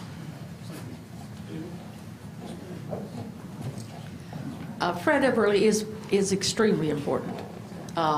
My son, after he got back from Afghanistan and Iraq, and tried to get over his PTSD, which he never will, but he went over there to the welding. He is a certified welder now. My daughter, she went to the LPN class there. She's now an RN at Mon General. So these are stepping stones. This is a platform that our children need, and we do need more. We need more classes, more opportunities for our children to be able to face this world that they're going to face, and do it with a skill that 10 years down the road, it's still needed, because that's where it's going to be. My nurses, I've got 2 nurses. 10 years down the road, I'm sure they'll still be nurses, needed very much. That welder, 10 years down the road, he's still going to be welding. and we need that. That mechanic, yeah. If they can get the technology, because now then everything, you have to have technology for everything, even to fix an engine. Thank you. Let me start down the end and come back this way this time. Like everyone else has said, Fred Everly is very, very important and vital to the students. However, we need to look at how we're doing it. Those spots are numbered. We need to offer things in the high school for our entry-level students. They may take an entry-level class and realize that's not what they wanted to do. One of the best classes I had at the high school was a class called COE, Cooperative Office Education, and Mrs. Brady taught it. You walked into class, she taught you how to balance a checkbook, she taught you how to do taxes, she taught you how to do a job resume. Part of that class, you had to go out and get a real-world job, and she went and talked to your employer to see how you're doing. We need some entry-level opportunities at our high school on campus that we're not sharing with other counties. I agree, it would be nice to see Fred Everly expanded, but we're already at crisis mode on teachers, staff shortages and things like that. So I think if we did it at the high school in some entry-level classes to see if the kids really wanted to do that, I mean, take a class and see if you enjoy it. I think that would be a good place to start. One of my favorite things as superintendent was to be on the board for Fred Everly with the other two counties. As a principal, you don't, and as a central office, you don't get to go over and visit Fred Everly that often. But with this job, I was able to go there at least once a month, and often more than that. The programs there that we have are above par. They're great programs. Welding, we have cosmetology, LPN. We have a whole lot of programs over there. We do also have some programs at the high school, mainly because we don't have room for all of them at Fred Everly. It's not that big a building. We do have VOAG there. We have FBLA. We have, I'm trying to think real fast off the top of my head, business classes. We have a child care program at the high school. We actually have children coming there, little ones. I call them big, little high school kids. But we do have some great programs. We do need more vocational. The other thing, it was the most wonderful thing for me was as superintendent, when we had graduation, we have a Fred Everly graduation, and I'm watching Mary because I know she's going to stop me. We have a Fred Everly graduation for the 3 counties, and it rotates. And they get their diplomas there. And then they get to go to their high school diploma, because they also take classes at their high schools. My favorite thing at the graduation was to recognize in front of all of the parents and all of the high school students those kids that graduated from Fred Everly. And I made a point of doing that. That program is awesome. We need more of it. We all know that. And we've discussed that a lot at the board, at the Fred Everly board. And I think 3 counties would also love to do that. To expand on that just a way, what's the difference between the governing board at the Board of Education and the governing board at the Fred Everly? The difference, I'm sorry. The difference is that board is because there's 3 counties. So the superintendents of all 3 counties are on that board, plus 1 board member, Board of Education member, serves on that board. And they make some of the decisions for Fred Everly that involve all 3 counties. That's the difference.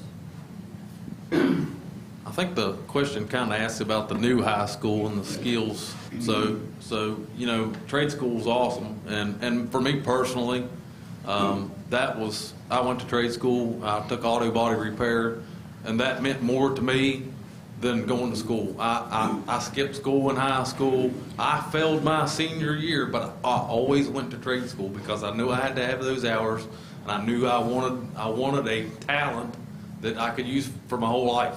I actually failed my senior year of school, came back a second year, and dropped out. 18, 19 years old, I dropped out of high school. But I wanted to do auto body. I loved cars. That was my thing. So I went and got my GED. And I'm a graduate from Nashville Auto Diesel College. So I'm probably the only person you may ever meet that's never graduated high school, but I graduated college. And that auto body, for me, I learned to weld, I learned to build engines. Now I run a farm, I work on tractors. My hands are my tools for everything. Sure, I can do math, that's came with all that. I had to learn geometry, to weld angles. I love to fabricate metal. That's, that to me, the hands-on teaches. Like Robert said earlier, we need to teach more. And I feel like we're teaching with technology now, but the iPads don't teach. We need our kids to have their hands-on stuff. That's where you learn. For me, I can tear anything apart and put it back together, but as long as I learn how it works, and when I understand how it works, I can do anything. And I think that the skills up there, solar energy, wind energy classes, they don't take up a lot of room, would be a great thing to learn. We don't have that now, and solar and wind is future. There's a lot of different things. I know we have the hydroponics, I think it's still up there, the hydroponics and the greenhouses and stuff. I know Rock Cave has the greenhouse and that stuff. Oh man, wow, I was really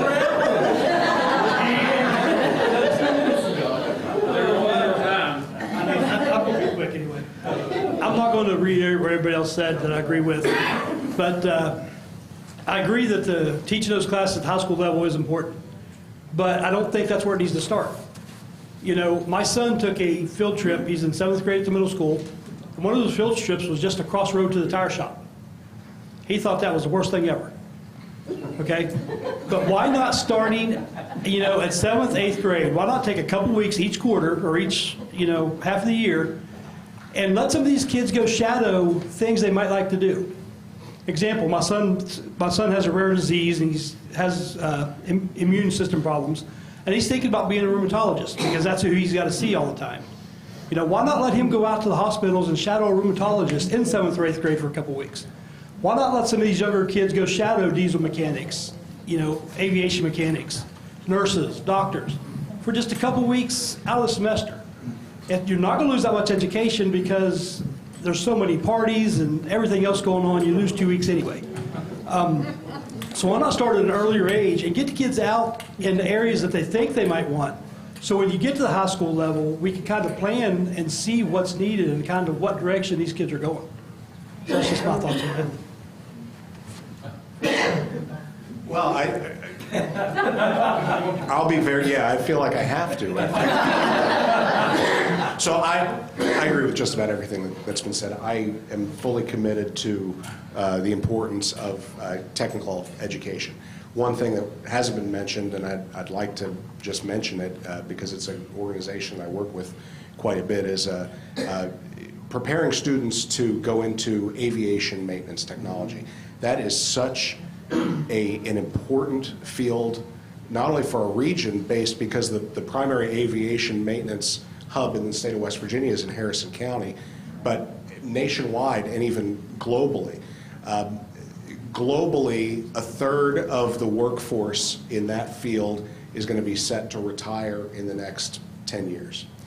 Those are jobs that are very well-paying, benefited jobs in a stable, safe industry, and I think our students can be, it's the kind of thing where you have to receive an FAA certification to do it, so it's not something that we can complete at the secondary school level, but it's something we can prepare our students for that have an interest in it. And aviation maintenance technology is one of those industries of the future that I think are there, and people don't know a lot about them because they're not on the side of the airport that people go to when they're going to get on an airplane. They're on the other side of the airport. But I think we can do a great job of prepping our students to take advantage of those opportunities as well. Just a heads up, we got one more question, and then we're going to do the summary. You want to speak on the... Didn't he already speak on the... I'm sorry. So we're taking adults during the daytime for some of the programs over at Fred Eberly. So that means that there's open slots in some programs already. But others are overrun in the daytime slots. and they're full, and not everybody's getting into them that needs to be. So I think we need to identify what those are and how can we add on. And when I was over and toured in the recent weeks on the backside of the building there, it could very easily be expanded on. They've got some donated pipe there, and there's they're adding on the HVAC building back there currently. So we could easily expand off of that side. And what if local businesses were willing to contribute the supplies? And what if the students that are out there being trained to build were the ones doing the building of it? You know, we need to look at how we can improvise and get things done in a less costly manner. And we need to figure out what the local businesses need. And they've already done their homework because this was all part of their career technical aspect of what they were looking into for the high school. And we need to get them on board. We may not be building a new high school right now or middle school or whatever building it might be, but how can we get them on board with going ahead and trying to get these programs implemented in the facilities that we have currently and expanding off of what we currently have? And I just want to throw this out there because this is an interesting number. It's about a $38 million budget for the board. 80% of that goes to salary. 20% is left for everything else. That's not a lot to work with in any business. Okay, this next question, probably the most controversial question that we've dealt with tonight, and I would hope that you would keep it short and to the point. It's an open question. Please comment on what your feelings are about critical race theory. And anybody want to jump over? Why not? Why not be the first? I think critical race theory is a divisive, untrue, unnecessary ideology that has no place in any public school, let alone Upshur County public schools. And I think that's about as clear as I can be about that.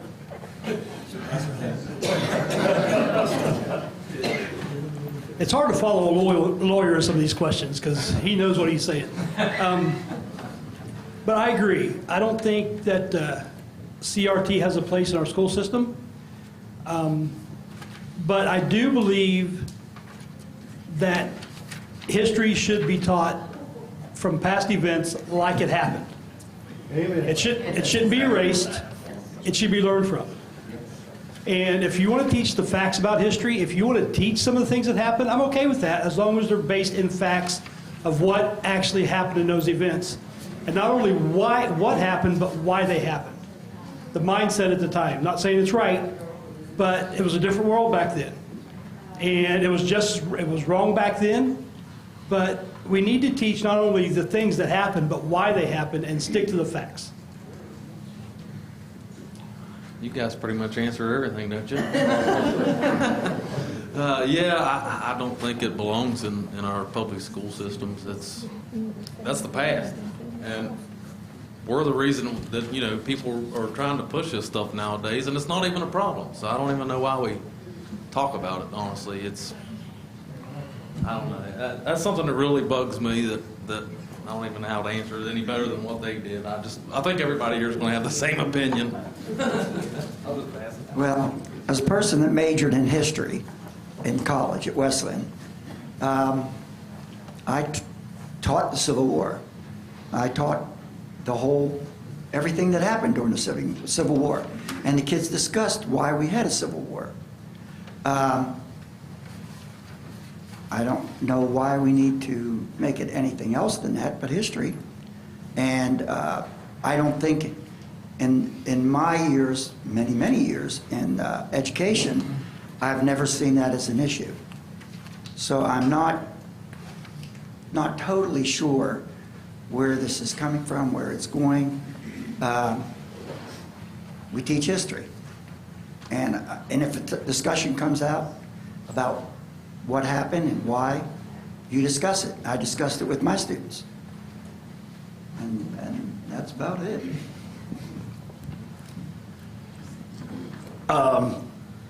When I first posted that I was running for the Board of Education, I put a post up on Facebook. You'll see it's a couple months old now.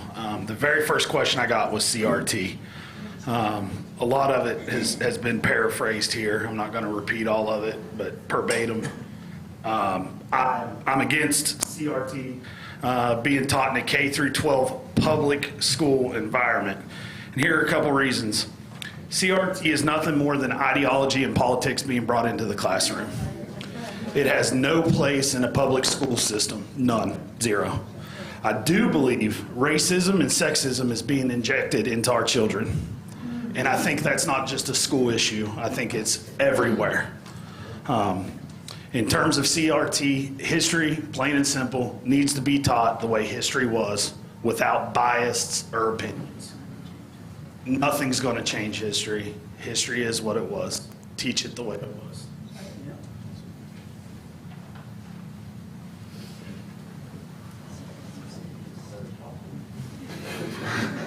I've been following Florida and Virginia, and I've been reading about the critical race theory. And it upsets me. And no, we should not have it in our school system. I wouldn't allow it to be taught to my children if they was in the school system. Our children should not be taught to hate themselves, nor anyone else because of the color of their skin. They should be taught to be honest, to be kind, to be compassionate, and to be of good character. History is history. Yes, we need to know about it, we need to learn from it, and don't repeat it. Anyone else? Yeah, I'm in the same agreement as everybody else. It does not need to be in there. To me, about like what she said, history needs to be taught as it is so that there's the possibility that the same events does not occur again. I mean, you learn from history. You learn from your past. You make mistakes younger, you learn about that, you pass that on. I believe history is the same way. I think they've said everything. It's not for Upshur County. You want it, go to Virginia, go to Florida, go somewhere else. I agree with Jan. Take it somewhere else.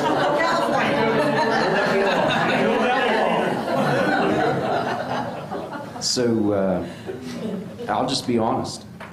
We didn't get a lot of history in school. Learned a lot about overseas, very little about our own country. Now, why is that?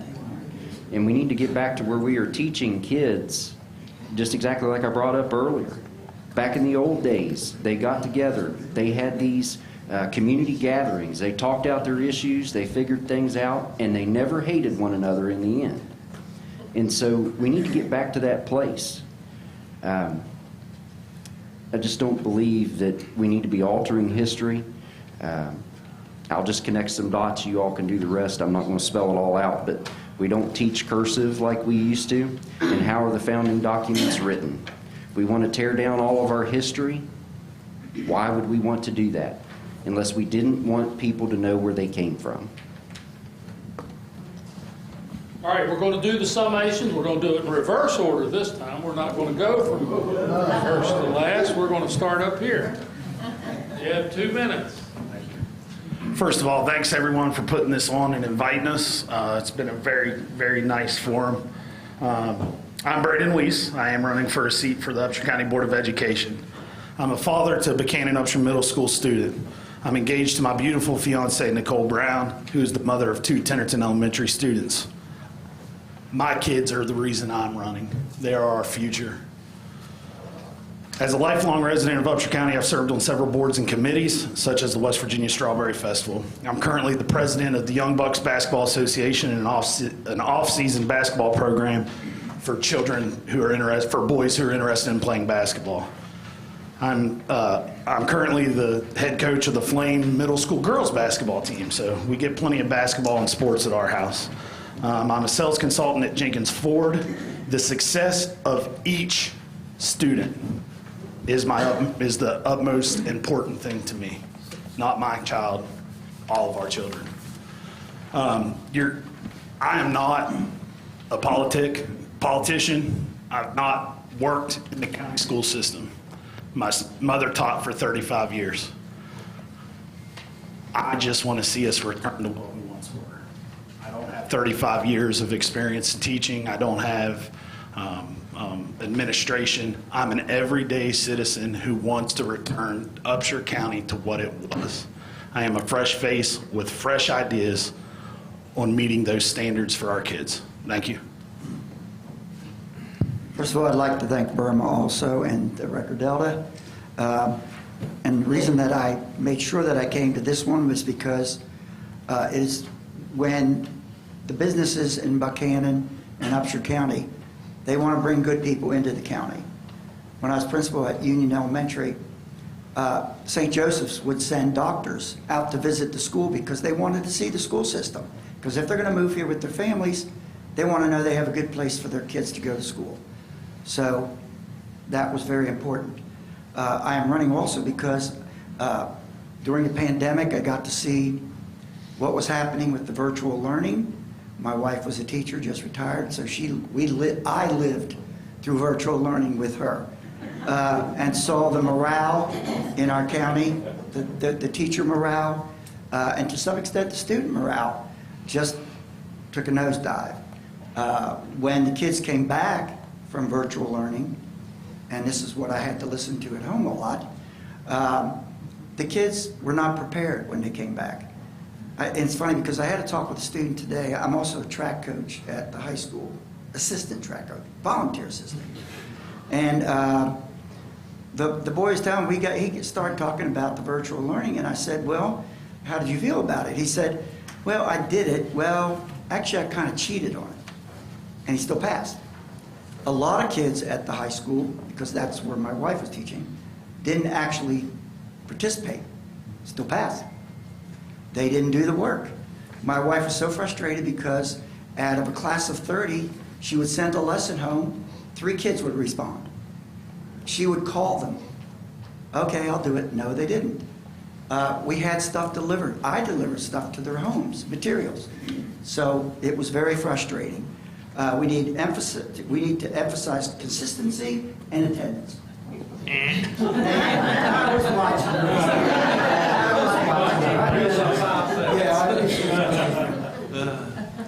Like everybody else said, thanks everybody for coming, and you know, this has been kind of exciting. Racks your brain. I'm not going to sit up here and tell you that I know everything about the Board of Education, because I absolutely do not. And the more I read and learn, you know, I'm learning. I seen through that pandemic, man, like Roy said, our school system is falling apart, and I feel like probably like everybody else, there's 12 of us running for the Board of Education, and I feel like everybody is in a position now, we feel like we have to do something. We need to be the one to do it. So, you know, sitting here, it's a lot to think about, but, you know, I see drug issues in our schools, the tablets, the iPads, them things need to go. I think we need to teach hands-on, back to what I spoke before. Hands-on is where you learn. We cheat with calculators. You can get on Google and screenshot a math problem and it'll give you the answer. Just you're not learning math whenever you're doing that. Like I said, the phones, they need to be locked up. There's a lot of changes. The budgets, you know, I don't even know what to sit here and say because I just see so many issues.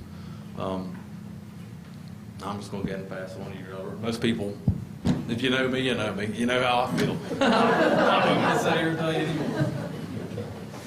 And again, my name is Robert Osborne, and I am married to my wife Ann, and I have 2 kids in the school system currently. My wife has spent over 20 years as a teacher in the school system. She's taught regular ed, she's taught special ed, she's taught what back in the day was called the BD kids, behavior disorder, the worst of the worst. And now she works in the board office, so I've seen every aspect of the education system. I also spent 25 years in the military. And after that, I spent about 8 years with the Cub Scouts, which I'm still involved with on a district level. And I also bring over 30 years of technology experience with me. And who didn't have a problem with the technology over the pandemic? Everybody did. And unfortunately, technology's here to stay. What we got to do as a board, if I'm elected, is figure out how to use that technology in a positive way to produce learning and not to produce bullying and everything else that goes on in our classrooms. We got to figure out how to way to use technology to our benefit. You know, the school system also needs accountability, from the superintendent to the principals to the teachers to the students. You know, we have some teachers that are afraid to teach in the classroom because they're getting bullied so bad by the students. You know, they cannot go to the principal and say, I'm having a problem with this person, because they're afraid of what's going to happen to them, to the teacher. You know, we need accountability, and we need to take the classrooms back, and our teachers need to be able to teach in the classroom safely. We are losing so many teachers to other counties. You know, 99% of the people out there right now say we need change in the Board of Education. We need somebody who's not afraid to stand up, who's not afraid to get their hands dirty, and who's not afraid to tackle the issues.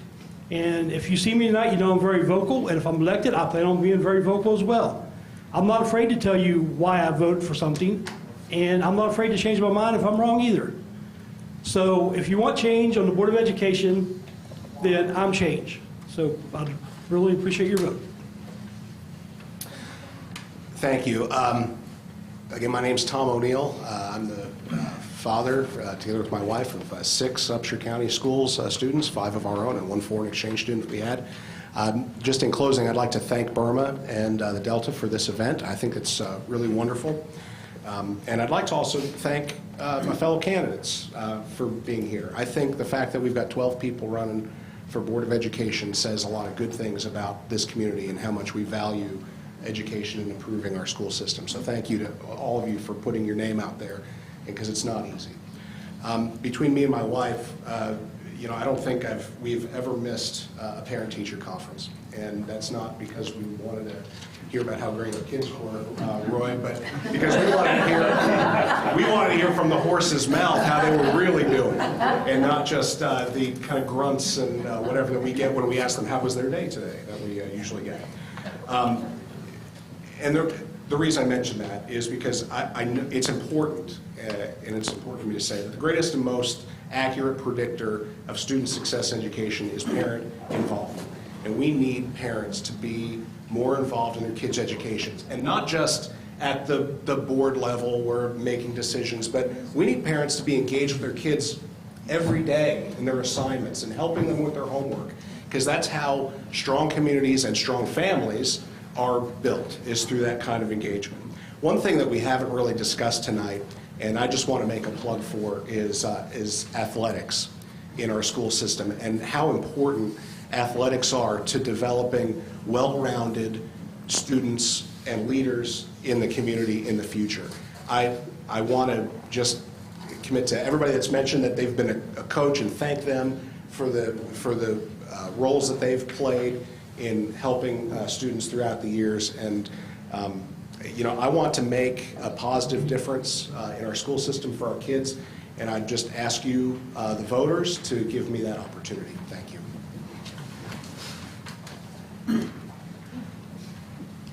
I'm Sherry Dean. I've lived in Upshur County for 52 years. That man right there delivered to all my children. God bless his sweetheart. 2 of them, we struggled to get them through, but yes, Roy, I was at every meeting, every PTO meeting, and every teacher meeting.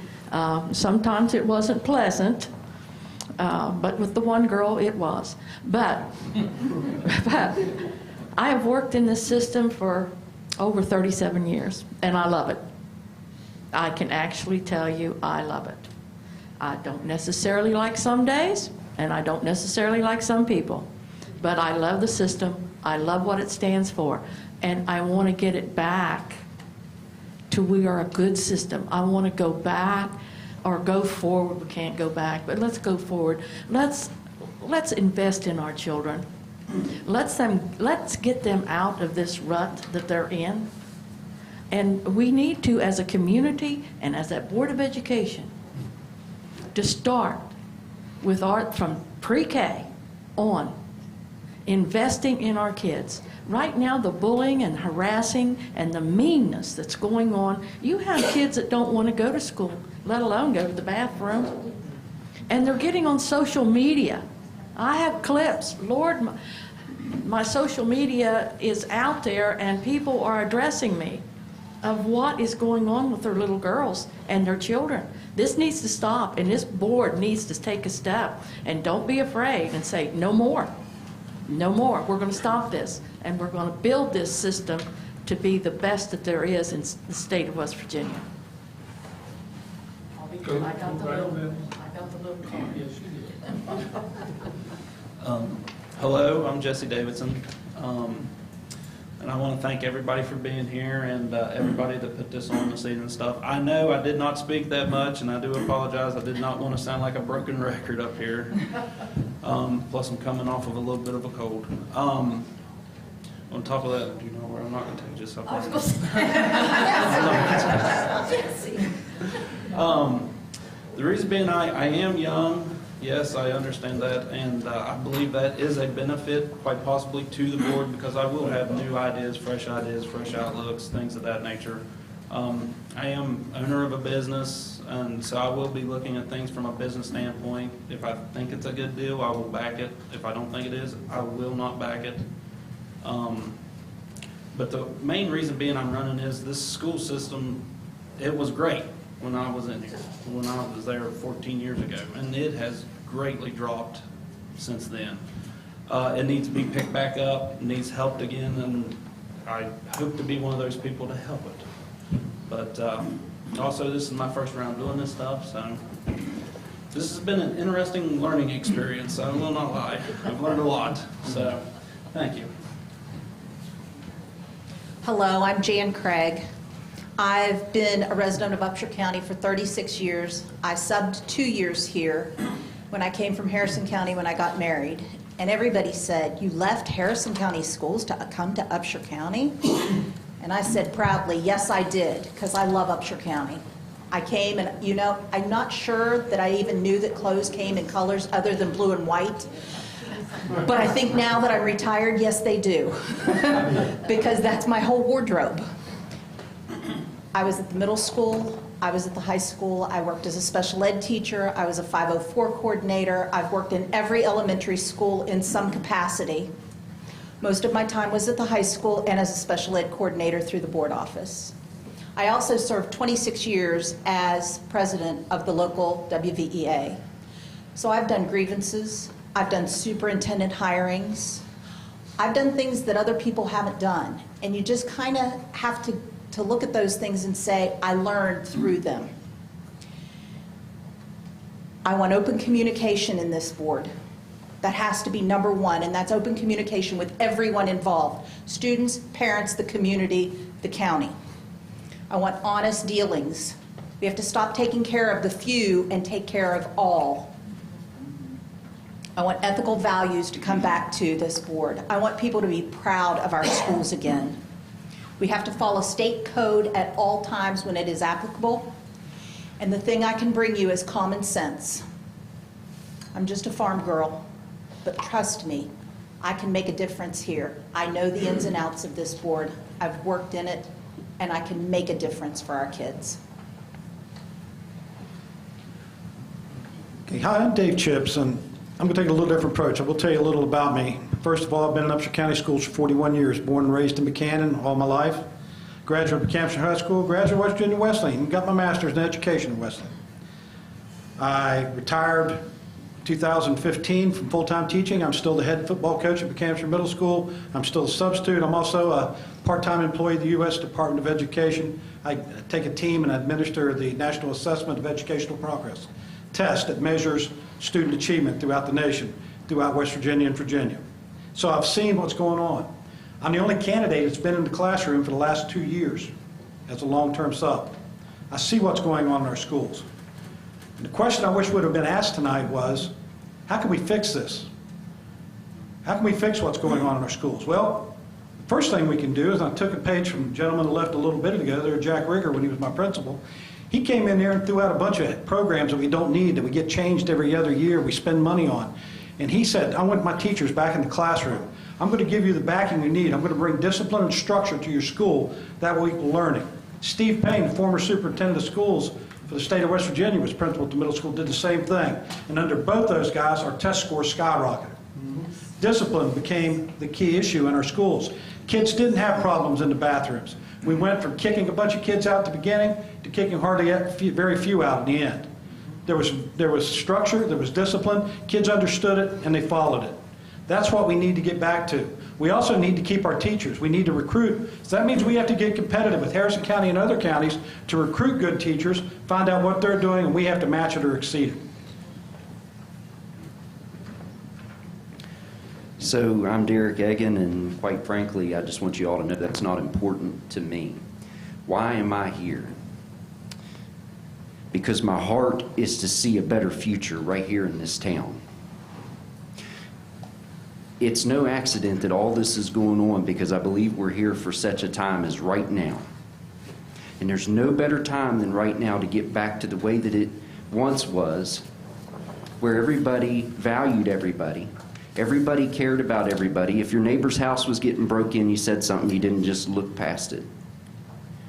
And we need to get back to where we were years ago. Okay? And I just see it this way. It's about the heart. If our heart's not in it, why are we doing it? And that goes for anybody under the sound of my voice. If your heart's not in what you're doing, why are you here? If we don't heal the heart right here in this city, in this county, it's never going to change. And so it's got to start there. And so I think we need to look at restoring the classrooms to uninterrupted learning environments. Discipline, like Mr. Chip said. Look at closing the learning gap that's been created, okay? We've not even really talked about anything about the foundational items like math, reading, writing, language arts. If they can't do that, how are they going to do anything else? I'm just being real. This is the stuff that we're up against. We need to firm up the absences in their reporting. You know, they can't be chronically absent and do well by any means. But we need to help all students graduating be able to step out into adulthood better prepared and maintain and expand our current facilities. And ultimately, I'm about doing whatever I can to help bring a better quality of life to our students and our county for generations to come. Okay, hold on. I just want to take just a few minutes to tell you why we did this. Our organization is Buchanan Upshur Retail Merchants Association. So every little shop and store you see on Main Street throughout the county, those are some of our members. And when we were talking about doing this, we were actually discouraged from doing it. We heard, well, the candidates won't show up. Well, they're not going to answer the tough questions. Well, it won't make a difference. Well, we didn't believe that. And I can tell you from the bottom of my heart, I think any person at this head table would be an asset to the Board of Education here in Upshur County. I feel the same way about the 5 who were up here with the City Council. We did this because we are your small businesses. We need the students to become our employees. Without them, we are suffering. And if they continue to leave the city to find jobs, then the small businesses die in Upshur County. So we have a vested interest. We want to thank you sincerely. We appreciate, we never expected this number of people to come out. We never expected all of these people to be here with us tonight. But I just want to tell you sincerely that you have done a super credit to being here. Our goal was to do 2 things. Number 1 was to hear the candidates, and number 2 was to let them hear us. I think we succeeded, and I just want to thank you all sincerely for it.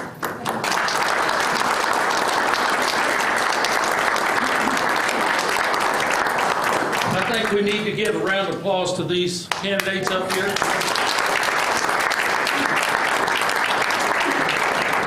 And I will tell you why I do this. I'm not part of Burma. I don't work at the Record Delta. I think that Upshur County and North Central West Virginia is best kept secrets in the United States. I've been all over the country, and I've taught in every state for the federal government, and I told every one of them, we are the place to live. And we need to keep it that way with these folks. Thank you.